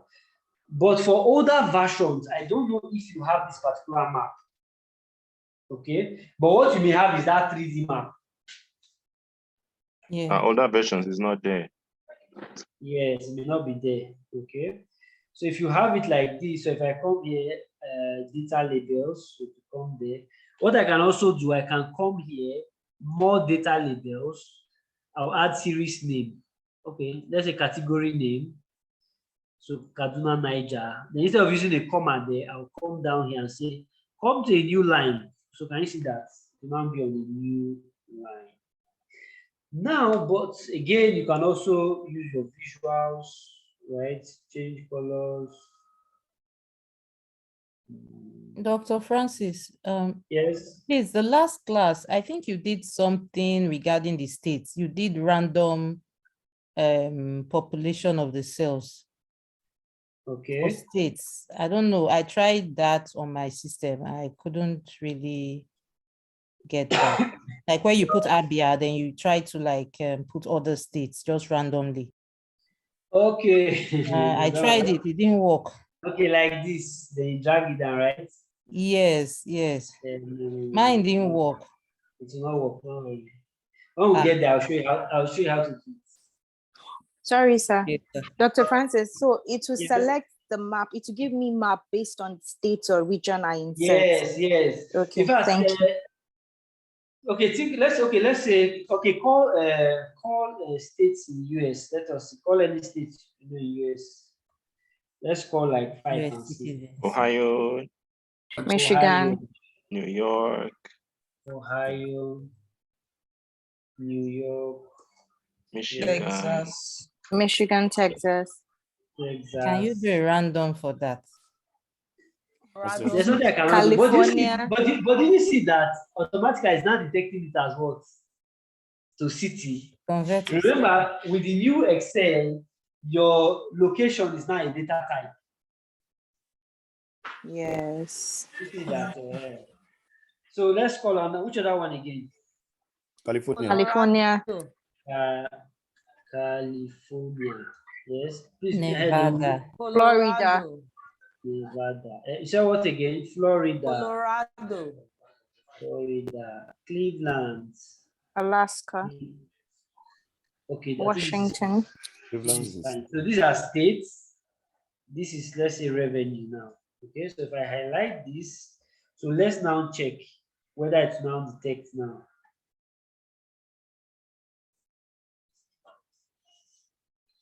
Is this it?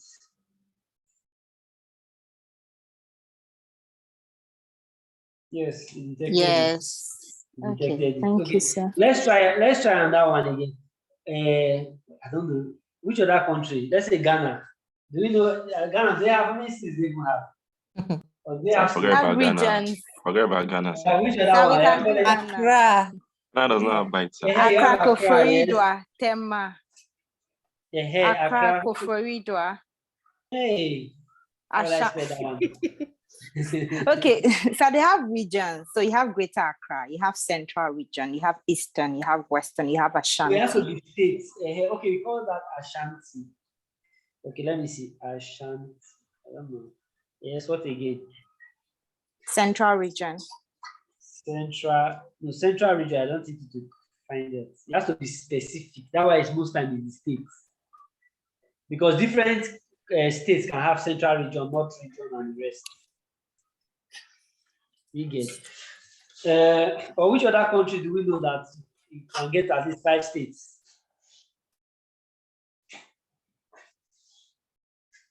Yeah, someone should check which country and states.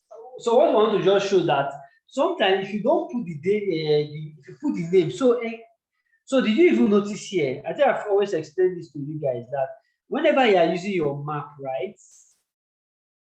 For this Abuja now, can you see Abuja? No data. But meanwhile, there's data in this Abuja. So why is that so? It's telling you no data here. But meanwhile, all the other ones have data. But this one is saying no data. Why is that so?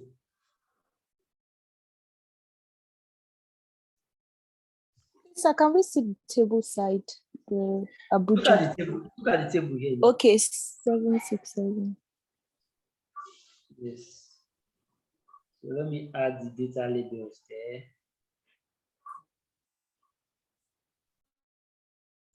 Abuja is not supposed to be seen as Abuja is FCT. FCT. Abuja is Category not a name. Missing as a state. Abuja is not a state. It's a territory. It's not a state. It's a what? Yes. It's a federal capital territory. It's not a state. Yes, it's So still showing what there you now. do now, no, because it is the way the map is programmed. You see, the map is powered by Binge, right? Can you see Binge? Yes. So when they are, so the way they have programmed it now, they don't know what Abuja is, but what they will understand is federal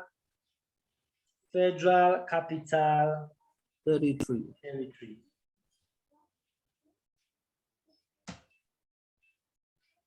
See, automatically now, I said, okay, I now know who you are. Okay. Can you see that? Yes. So that's Yes, why sir. we see. So that's why I say that most times, when you want to clean data, it's not enough. So those rules I gave is just maybe basic, right? But there are still little things. So, for example, now whenever you get any data set for states, first of all, go and check that they did not write Abuja, they did not write FCT.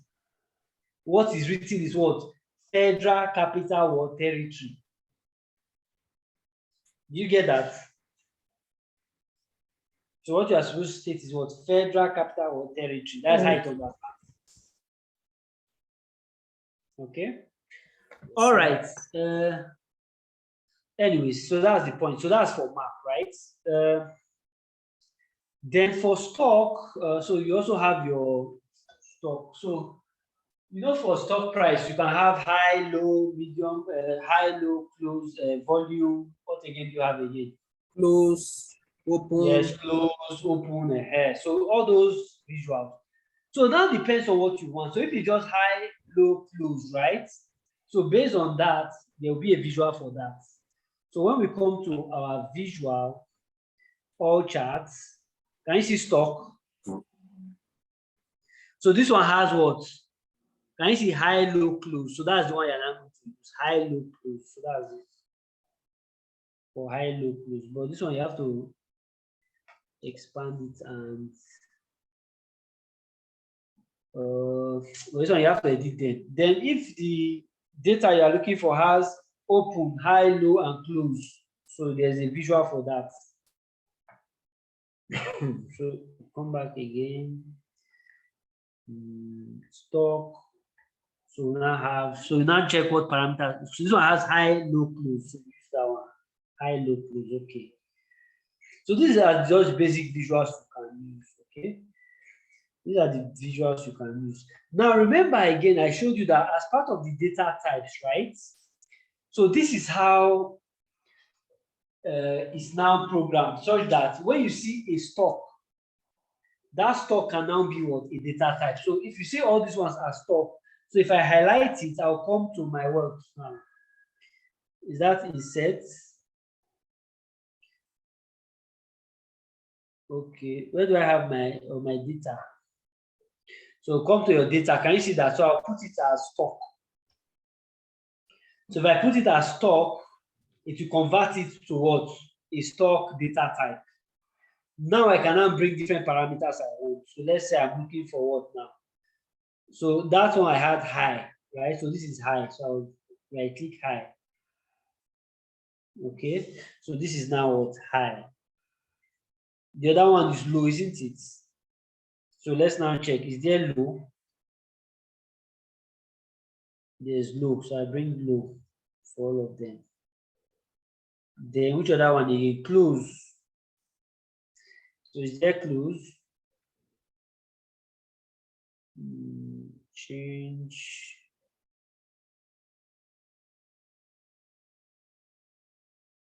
Okay, this one doesn't have close. Okay, this one doesn't have close.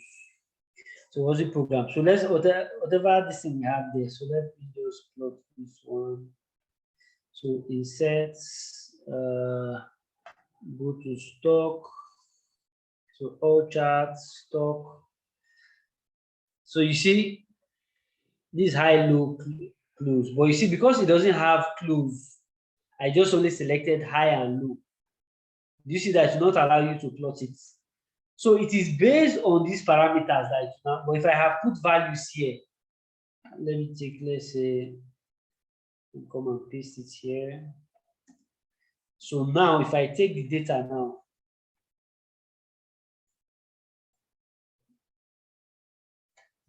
then I go to my inserts, all charts, stop. Can you see now it will plot? Can you see that? So when you are doing it for stock price, it must meet this criteria. If those variables are not there, it's not plotting it. Okay, so these are a little bit more for people in core finance stock analysts, right? That you have large volume of your stock data. Okay. Dr. Francis, Yes. please, how do you get your data type? I have just stock and geography on my system. I don't know. If you have And I'm just using stock, 365. no, so just click down here now. You see all of them. It's not bringing any other. It's not bringing them out. Yes, sir. If it's not bringing them out, so when you click down here, you don't have anything. Nothing. Just two. Just two. And it's 365 you are using. Yes, sir. Maybe they've cheated me. Okay. Are you logged in? Are you logged into your account? Because it's online. No, yes. In your you have your name here written, right? Where, sir? I can see. Yes, my name is there. So you are connected. You are connected. Stock data type. So I'm trying to remember. Okay, if I come to inserts, let's come to inserts. But this get added. So I don't know whether you have data. No.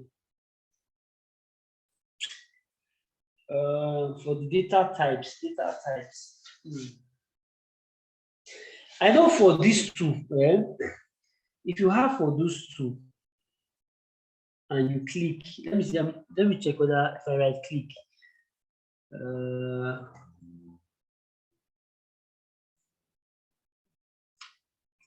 I have not, because I know by default, right?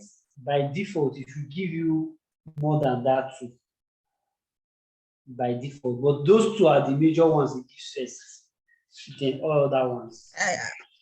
Dr. Francis, I don't know. I think something is wrong because mine is not even bringing anything, and I'm logged on. I've logged out, logged on separately. It's not bringing. Yeah, no, but that one should not be an issue. Don't worry about that. We'll look for a way around that. Sir. Yes. I see that this 365 can give us US market data. Can you also give us market data from other countries or just US? Maybe like Nigeria, like Dangote or something. This thing is Yahoo Finance. It's connected to Yahoo Finance. So whatever anyone you see in Yahoo Finance, you can get it here. Okay. I also showed you Nigerian market data, right? Yes. Yes, sir. Yes, you did last week. Yeah. So it's based on Yahoo Finance that you have that. Now, what we have been doing before is that we want to plot charts. So just by looking at this data, we want to visualize it, right? So let's say I take this and say insert and say, okay, chart. So can you see this? Now, imagine now I want to, so this one is just for one. But you see, it cannot enter one place. I cannot enter a particular cell. So I want this visual for all of them. I want to compare all of them at once. Okay. So normally, your visual that you use, your bar chart, your line chart, may not work that way. Okay, so there's a slicer here. Can you see column chart? Can you see line? So okay, this line, can you see line chart here? Location range. Where's location range?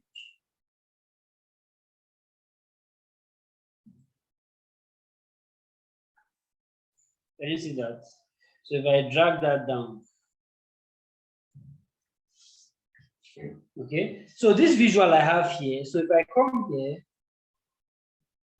here, and switch it to column, can you see that?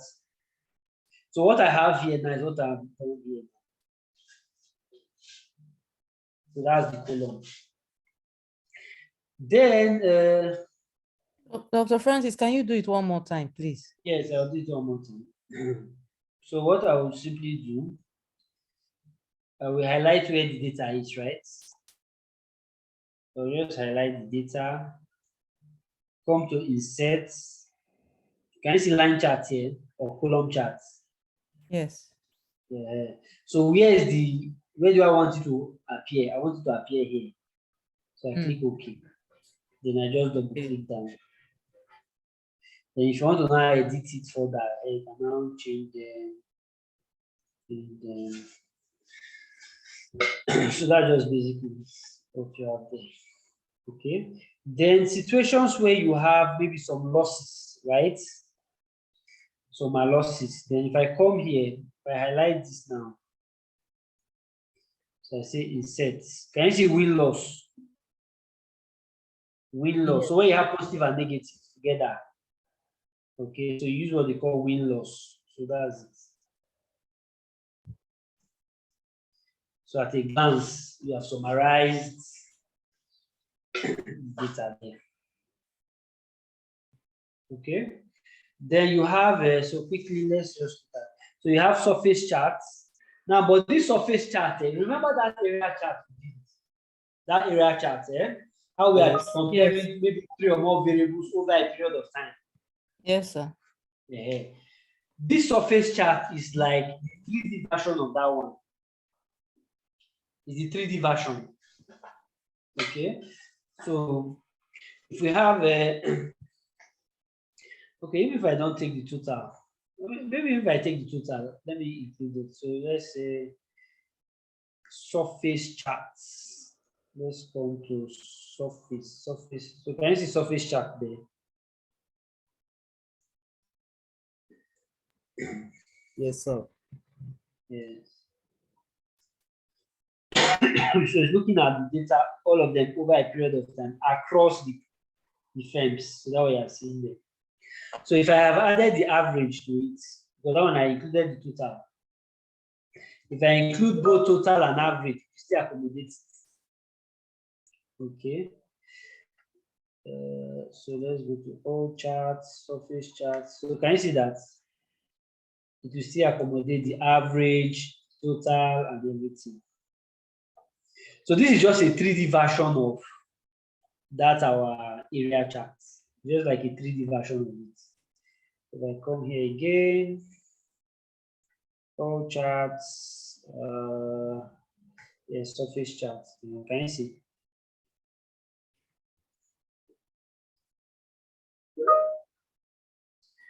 So these are the different kinds of charts. So this is more like a 3D version. But sometimes these things may not make so much sense here. Maybe because of this data is not appropriate for it. So how to interpret it now? But if you just look at it, all these are all the data, right? Across the company, across the region. Can you see that? Then this is the basis. So this is what they call a surface chart. Okay, scatter graph, surface chart. Okay, yes. So radar is just straightforward. So this radar chart is almost similar. Where is it? So all chart. So radar is like. So this is what they call radar charts. So like moving is did I say spiral? Okay, but the larger ones, that's the. So the larger let's say the web, that means the larger the data across the regions. Okay, so this is what they call what a radar word chart. Let me see how Dr. many we have. Francis, Yes, your audience too, I think matters. So, when your you're audience, putting your yes, chart, your audience because matters. for the one you just showed, the radar now, it might Yes, not this be one, easy for some people to engineers, interpret. field engineers, I think they have a way they do this one. So when they are looking at the depth and do you have any oil engineer here? Maybe in oil.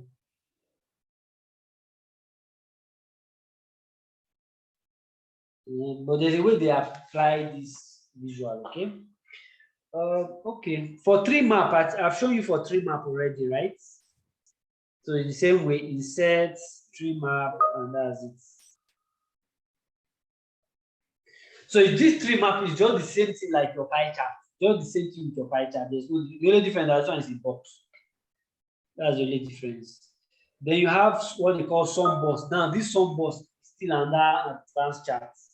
But here it's not looking, it's like that's your, what they call it now, like your radar charts, but with more variables.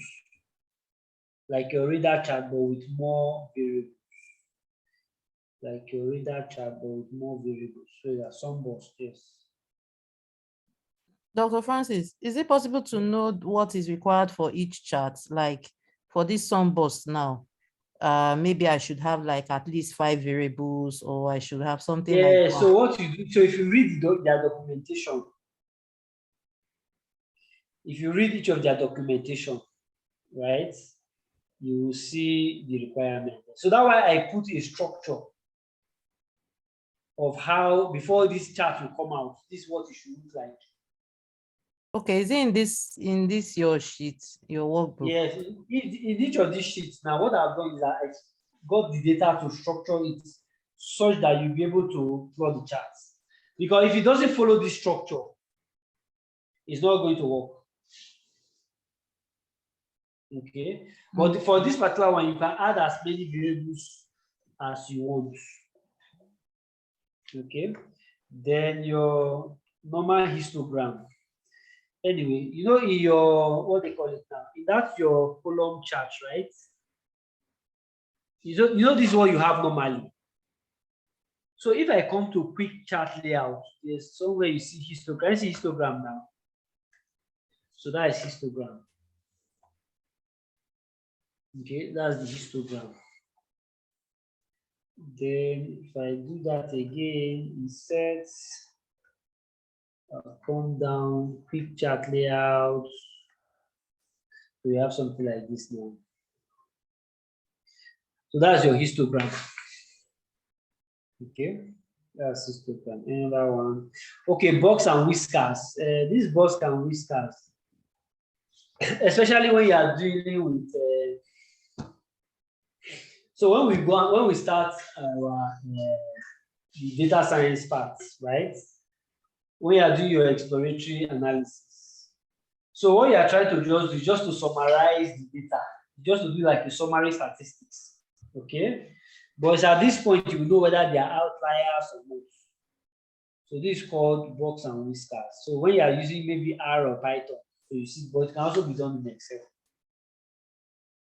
Can also be done in Excel. So box and whiskers, yes. So it just summarizes your data in terms of the middle value here is like the average, right? You see like the average, this is the maximum, this is the minimum. If you see any dot outside it, any dot outside, this is an outlier. So let me pick one, let me put, let's say 34 or 43. Let me plot it out. Okay, let me take that. Okay, but normally it's supposed to give you a dot to something outside, so that you identify that this thing is an outlier. Box and whiskers. Okay, but this one has come way far out of it. Okay, so it's somewhere here. It's too small. So normally it's supposed to give you it. No, come on. Normally it's supposed to give you a dot I'm just trying to check maybe whether it's because of the size. So if you give a dot outside, so that will tell you that these things are no. If we, but there are some. No, this you is put that something see- close to the 10,000, maybe. No, I just wanted to do something that was so far apart, so that I can. So if I put 10,000, Like 5,000. 5,000. But even at 5,000 is close. 5,000 is close. This guys are arranging. So anyway, but this one, what it simply does for you is just to what, summarize the data for you in terms of the maximum, the minimum, the median or average, the first quartile, the third quartile, Q1, Q3. So that is what this. That's exactly what this is summarizing for you. Okay, the minimum, the maximum, the average, right? But Q1, this is your quartile 1, this is your quartile 3. Okay, so to now compare them. Then most times for proper this, you now see a dot outside. Any dot you see outside is indicating that there's an outlier there. But here, I don't know why it's not coming out that way. Okay, but that's your box and Mr. Then you have your waterfall chart. Now, but your waterfall chart here, waterfall chart. So this is what waterfall chart does. The waterfall charts. When you come to charts, waterfall. So this is your waterfall chart. Now, but you see this your waterfall chart here. You see this is the total. So it means that it is all this together that will sum up to this. But you see, when you plot it this way, it's as if that total is part of the variable or part of the month. Okay. But it's not part of the month. Okay. So what you are going to do, click on it. So you see, once you click on it once, do you notice that all the bars were highlighted? Yes, sir. Now click on it again. You see that only that total is highlighted. Yes, sir. Then I'll click set as total. Now this is what's supposed to be like. Okay, so this is how it's now supposed to be like. So this total in context, so whether it is increasing, decreasing, so that's what it's showing you. So that's what they call the waterfall charts. So, Dr. Francis. Yes. This waterfall chart, what type of information can we use it to depict? So waterfall chart, waterfall chart. Now, just imagine you are preparing a report, a financial statement now, right? You see revenue, you see expenses, isn't it? Yes, sir. So when you are combining those your revenue expenses, so some will be positive, some will be negative. At the end of the day, you arrive at the total profits. Yes, sir. So it's like giving you a journey, a map of how you generated revenue, expenses, and finally arrived at total profits. So Okay, something sir. like that. Yeah. So it just gives you, that way it's telling you increase, decrease, increase, decrease, increase, decrease. Okay, sir. Yeah. Then you get the total. Now, because most of this data, right, I just kind of randomly generated them. So maybe that's why some of these charts will not come out properly. But this is how it's supposed to be structured. But if you have a real data set, then if you do that, you can get the insights out of it. Okay, so your funnel chart. So another one you see again, that funnel chart, just like your bar charts, but it now comes up in this form. It's called what? A funnel chart. Do you notice that it has a funnel shape? Maybe let me put this one as 30,000. Do you notice it has like a funnel shape? Yes, sir. So Yes, sometimes they also call these tornado charts. It's also called tornado charts. Can you imagine a tornado, how when it's winding that V shape? So they can also call it what? A tornado chart. Okay. So when you are doing, yes. Dr. Francis, sorry, it's arranged this way because Is it because your data is in descending order? So normally, so if I had put here If you had 20,000, something less. if you have Uh-huh. just the same way, just the way I've arranged it now, if I have maybe 11,000. So you just arrange it the way you're seeing it. Hmm. I was But thinking most I times, this is how it's supposed to be arranged. So you first of all need to sort your data from minimum to maximum, then put it in the chart this way. So that's why that name tornado chart or funnel chart. So you know funnel is wide now, is it not? At the top, then start narrowing Yes. down to the base. So that's why before you plot the chart, you must first of all sort your data from highest to what smallest. Then Okay. yes. Sir, Then the one I was explaining to can you we guys. also- can we also sort it from smallest to highest to show something like a pyramid? A pyramid, that's also fine. You can also do that. You can also do that. So it all depends on what you want to achieve, right? So if you want to sort by, let's come here, sort by what now? Largest to or smallest to largest? Smallest to largest. Smallest to largest. I think this is what you are saying now. Yes, sir. Yeah, so that's also possible. Then you have combo charts. Now for your combo chart, now just imagine now. Imagine I want to compare maybe the revenue by return on investment, right? So which chart can we use? So if I put a line chart, you see that the revenue has taken over the list. If I have used was it that area chart we used? Was it area chart? Yes, that area Yes, chart. Yes, sir, it was area chart. Area chart, yes. But you can also use a bar chart here. But Yeah, to make it very tiny. Yeah, we have seen bad charts. This is bad chart, now, isn't it? You will even see ROI.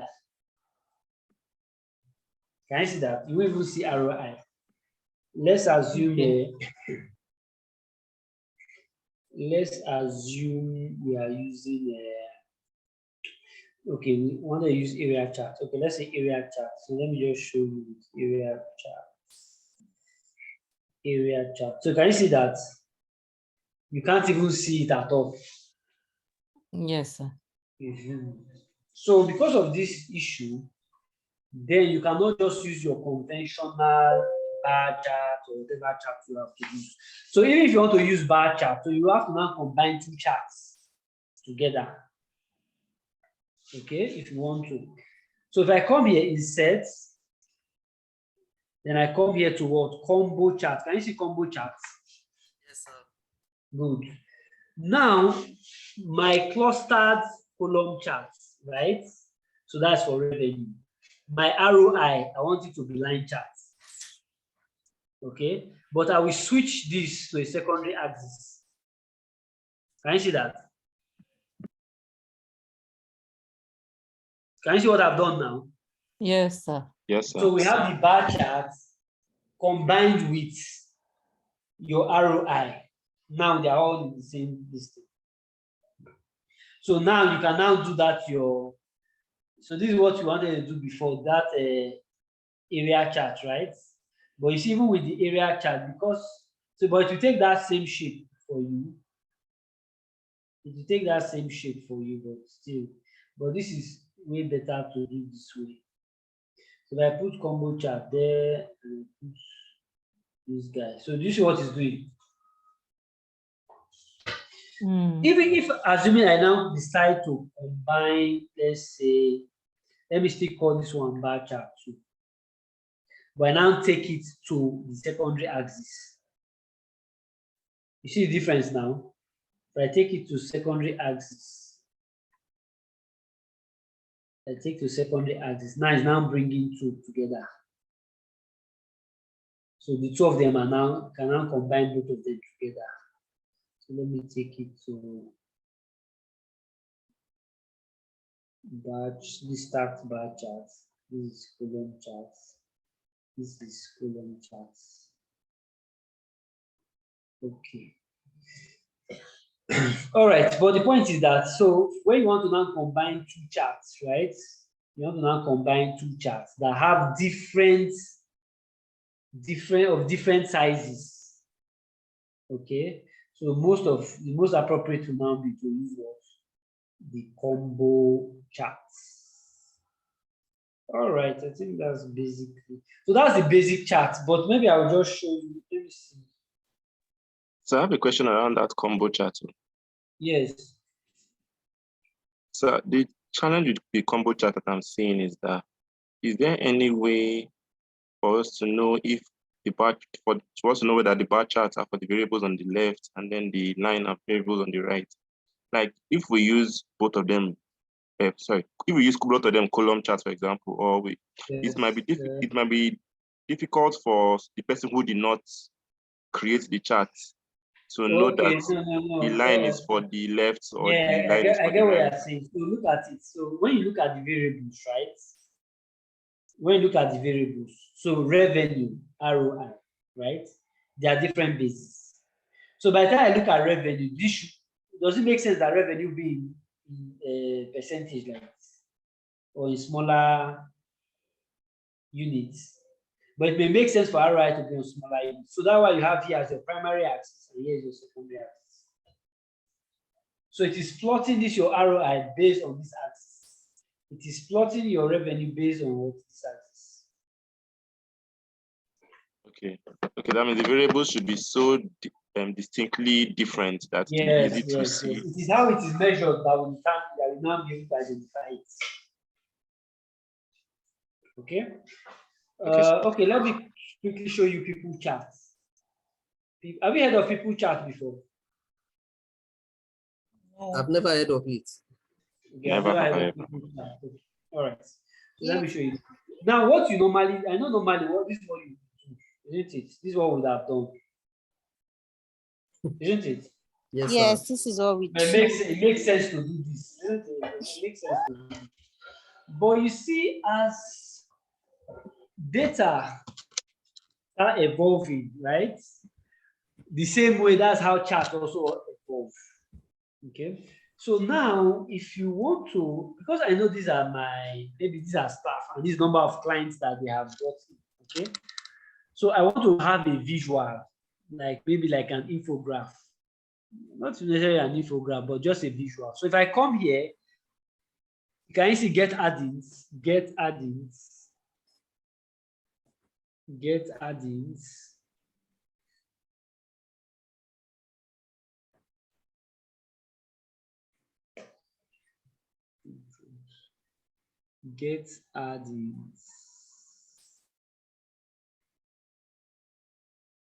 Okay, so it's there. So just type people. So whatever you want there, people charts. So search for people charts. So can you see people graph?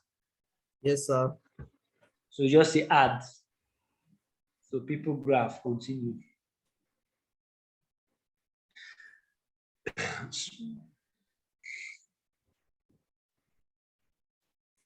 So can you see now what it's going to look like? Yes. So if I select my data now, where's my, so let me say title, let me call this clients by staff.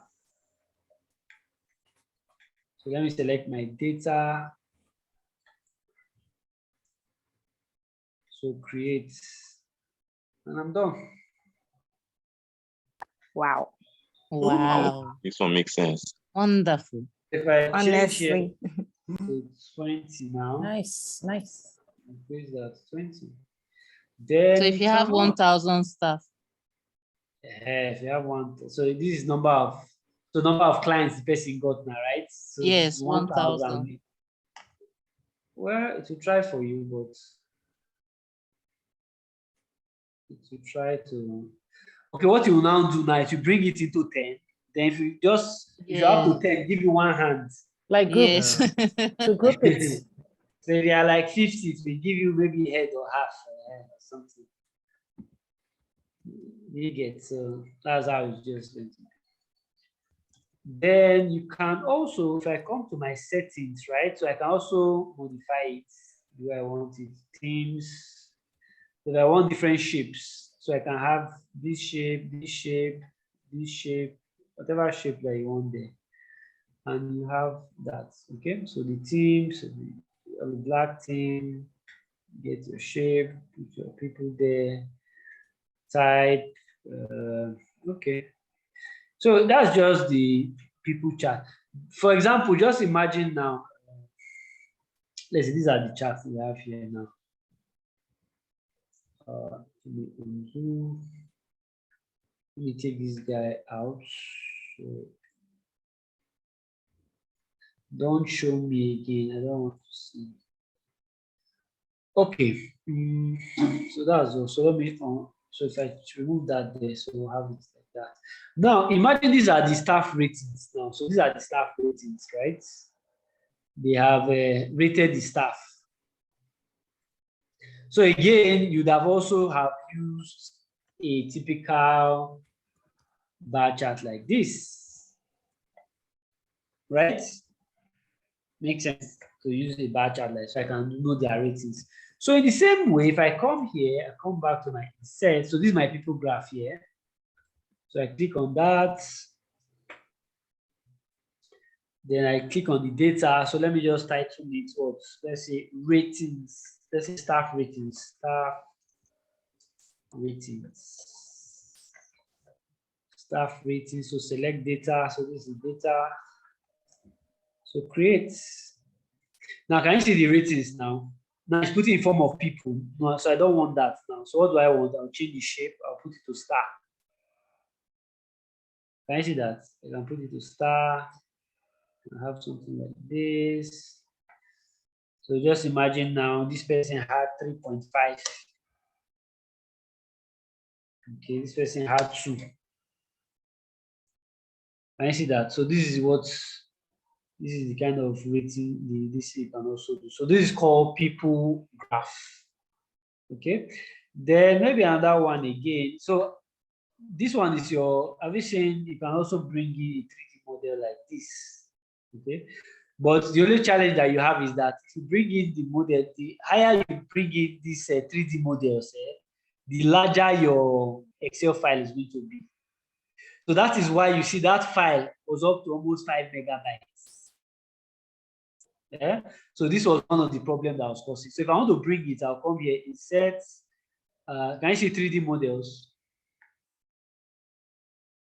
3D models, but you have to be online. You have to be online before it will work. You have to be online.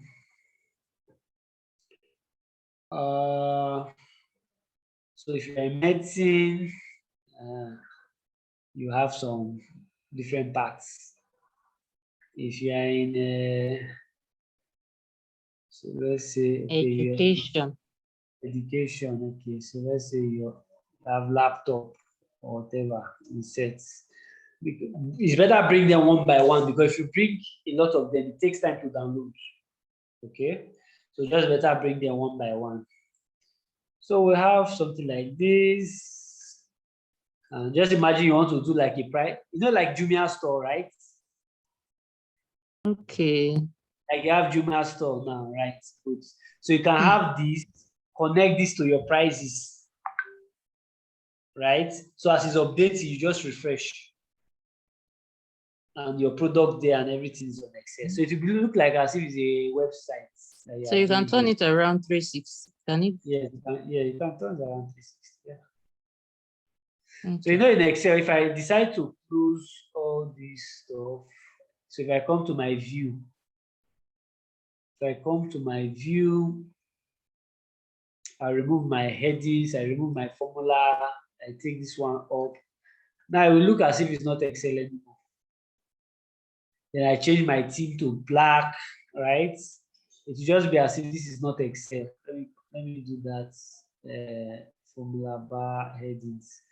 So if I come on top, so that I come here and switch my whole distance to black, and switch everything to black. You see that? So that I check that, take this, out, out, out. So, and you can also hide all this thing here. So it can look like something else. Okay. Card, I've shown you guys cards, isn't it? I've shown you how to put a card in that donut chart. Okay. The ones you don't Yes. use 100. The amount. Yes. That one I Yes. put 100,000. And the one you inserted a text box. Yes, that's a card. That's a card. Yeah. That's called a card visual. Okay. Then you have your map, but that map is more like 3D map. Okay. So hopefully when we come again, we'll try and build a dashboard like this. Dr. Francis, Excel is now even more than Wow, PPT. this is nice. Like, this is amazing. Thank you. Yeah. Can we do? Can you take us through this now, Dr. Francis? This one, no, that will take. Let's be coming down. Let's I be was coming even down. surprised because Dr. Ah. Francis normally said that he has another class by 3. I was surprised that we took extra. We have time. not- I we have wanted not- to this remind next him more, week. but I No, we have wasn't not. sure. No, we have not. I've not resumed with those guys yet. Okay. Okay. Thank you Wow, so this much, is, sir. this is really nice. I wish I can build this now, as in. No, you can't do it now. This one will take you. That is for next week. When we meet again, so we'll try and build something like this. Okay. Yes. I'm sure it will be- So Because is it what you have possible? got- So is it possible for us to like Dr. have, Francis, I don't have know, a like work question. for us to just go and practice, like Yes, to prepare something like this? assignments. Yes. It's Because here. I don't But have not time. for this data- week. See, hold on there. That you see that data set I gave you guys. That's Superstore data. Yeah, is a classic data that you can use for everything you can imagine in data science. Okay. You get? So even when we are using doing Python, we'll still refer back to that data. If we're using R, we'll still go back to that data. Okay, so it's just for you to. This is from that data. This what you are seeing here is from that data. Same data. Where did you share the data? Is it? It's the same Superstore data now. Same Superstore. I don't have that. We don't don't. have I don't it. have it, sir. Is it part Don't of have- this your slides today? No, now that's Excel sheet now. That first Excel sheet. Excel So you did not What share. I know you pivot tried to table share now? it, but You- it didn't go. Is it Is the working yes, with sir. Excel? Yes, No, now the the- pivot table now. No, no, no. Okay. Pivot Look table. at it. What Dr. about Francis, this please, file? can We you don't have this read it? file. And Yeah, this one. I just noticed that I gave an Joa error. is the same working with Excel that we have. Yes, that working Mm. with Excel. I just Yeah. but that's data that will say convert to table, then we'll now use pivot Yes. table. The one we use for that pivot table. Yeah. Oh, I think maybe what okay. I will do, Assignment, yes. I will send it. If it does not send here, I will send it on the WhatsApp group. But it's just taking time. So you see that 3D model that I brought in. Yes. That is what is causing this file to be large.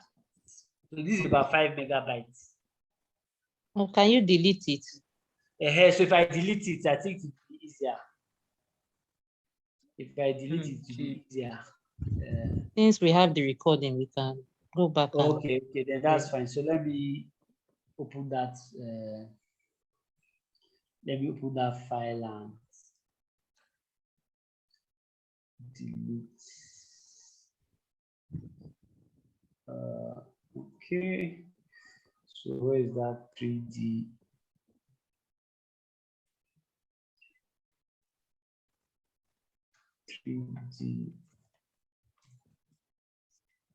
Yes, so let me take that out. Yes, sir. So let me save Excel charts. Yes, replace, close. Okay, so charts. So let me try and send again. Excel charts open. All right, so now it's about 1.6 megabytes. So at least this one you get it very soon. Thank you, sir. All right. So Thank you very much, Dr. Francis. okay. Alright. Yeah. Doctor, thank you. Thank you, Dr. Francis. God bless you. All right. Thank you. Thank you, doctor. You know we love you, Doctor. Yeah, I love you guys too. Thank you, Dr. Francis. Yeah. The most important thing is that you go and practice these things, not You know that way we say. Francis, you're already It's fine on shining the with chat them.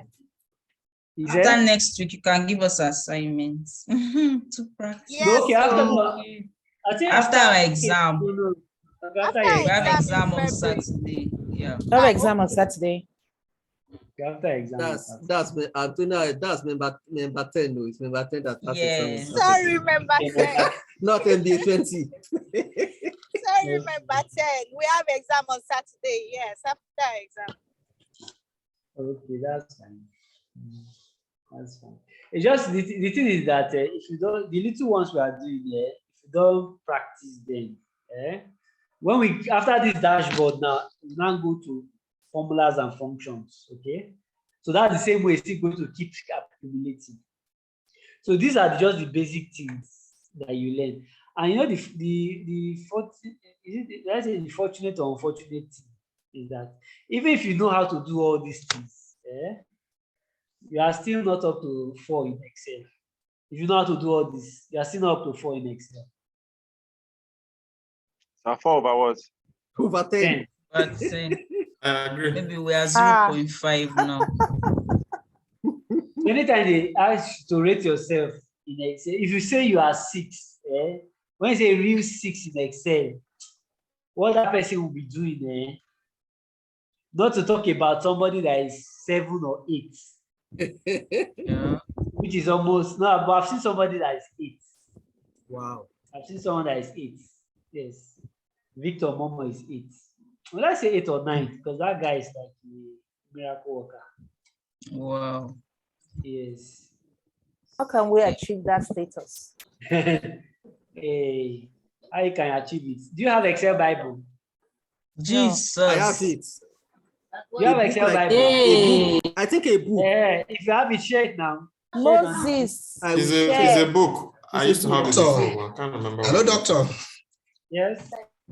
Can I rate myself? But the reality is, I've been using Slicer. I have dashboard for consolidated one. Yes. I've been doing all those. Yes. So what rate is that, sir? Interactive dashboard. See that you have done dashboard. See, the point is that forget about the rating by yourself. The truth is that what they have shown you that if you say you're an average user of Excel, you don't use 1% of the capability of Excel. Okay. You understand that? I agree with you, sir. Yes, that you do dashboard is one thing. If an engineer is using Excel, you will, for example, if you go to formulas now, you will have where they have their own functions, engineering functions. In your life, you may never touch it. You are right, sir. You get. So you may say you are good in this part, but there's a whole lot of other aspects that you have never touched. Okay? And that is why when you see these visuals, there are so many reports you are going to see. Yeah? So why I'm showing you all this is that most time we just think that Excel is not just a table graph, do little distance and charts and you're done. No, it's more than that. That is why your Excel is still the #1 data analytic tool. Okay? Where the challenge you will have is that where you want to automate, but you have VBA to also do that. Now you can also integrate Python into it. Okay? So in terms of automation, you can still use Excel. But in terms of the size, right? When in terms of the file size, then that is where you now see Excel now becomes limited. But the moment you understand how you do all this in Excel, because Excel is a software where you see the front end and the back end, you are seeing everything. So when you now go to something like Python, you are going to be learning Python from an Excel point. So that when you are writing the code, the code is not the important thing. What is the output doing for me? That's what is even more important than the code. So that whenever you see the code, you can already interpret the code. You don't even have to cram it. But you see, if I get a data with about 10 billion rows, then there's no way Excel can handle that. Anything that can enter Excel is small data. Anything that can enter Excel is small data. Okay? But when talking about big data, then you now have to go into other platforms. So you can go into like an SQL database, your MongoDB, NoSQL, your Hadoop, other frameworks for big data. Then you also use your Python also. Okay, but everything you are going to still do at the end of the day comes back to Excel, because even all those your Python that you are writing, these things, you cannot even present them to management. You still have to carry them back here, come and still do some fancy stuff, then before you can now release it. So that's why, because of this, you now have your Power BI, your Tableau to do all these things. But you see, all this thing I've done here is all Excel. All this thing I see here is all Excel, nothing outside Excel. Okay, they're all Excel. So whatever you, yes. So that I say, even no matter how long you have been using Excel, that why even I see training in Excel, I will still sit down and listen, because I'm sure there will be a way that they have used certain things that I've never thought of using before. Okay, so the more you keep practicing and practicing and practicing and practicing and practicing, but the best way to actually learn this is to give yourself projects. Give yourself projects. So that's why normally that my first session I usually have is, first of all, show you all your bad practices. There are some that you still keep doing till now. I can see that some people are still doing something now. Okay, but over time, by the time you keep practicing and trying to change those habits, you start noticing that you start working more efficiently. Okay, so your next stage is after you have learned everything about using Excel, because like the function in Excel to take you a lifetime. Just forget about learning all the functions. Just pick the ones that are relevant to you anytime. But the only thing you need to understand about Excel, as long as you can think about it, you can do it. As long as you can think about, just imagine any software you can think about. Yeah, you can build it in Excel. But you see, the only problem with the Excel is that, first of all, in terms of scalability, you cannot really scale it, right? But if you just on your system, you want to do that certain thing, you can do that. So that I say Excel, as long as you can think about it, you can do it. I've shown you guys Excel Unusual before now. Have I shown you guys Excel Unusual? No, sir. No, sir. No. Yeah, I'm not showing you Excel Unusual. Okay, let me see. Excel Unusual. Okay, yes, this is it. So let me share my screen.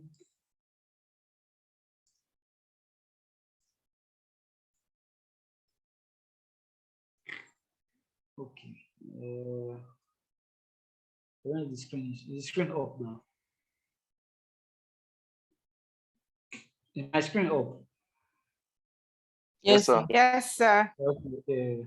So all this you are seeing here is Excel now.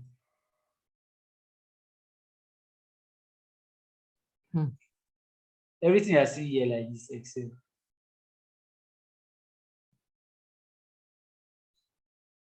So these are demand people now. These are people that are 8. This is person now we cannot say is 9 or 10. They are still like, you see there are some we say they are even 7. Will be if they place me beside this, I will be one, sir. Yeah. So you see that. So even Excel, physics, science, mechanics, anything you can think. As long as you can think about it. As long as you can think about it, you can do it in Excel. So this is what they have built. So this is, Brownian motion, random walks. This is a diffusion model in Excel, and a random walk model. Also, we can call it Brownian motion because Brownian motion is the random movement of the molecules of a liquid observed through a microscope.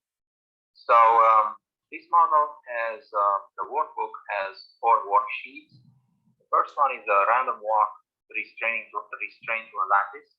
Essentially, if we hit reset, you see the particle is we have one particle whose trajectory we are going to monitor is So this particle is now near the origin, very close to the origin.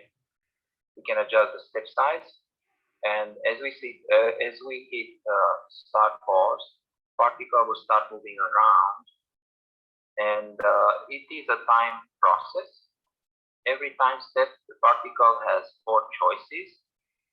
It can move up, down, right, or left, and it will move in any direction with equal probability.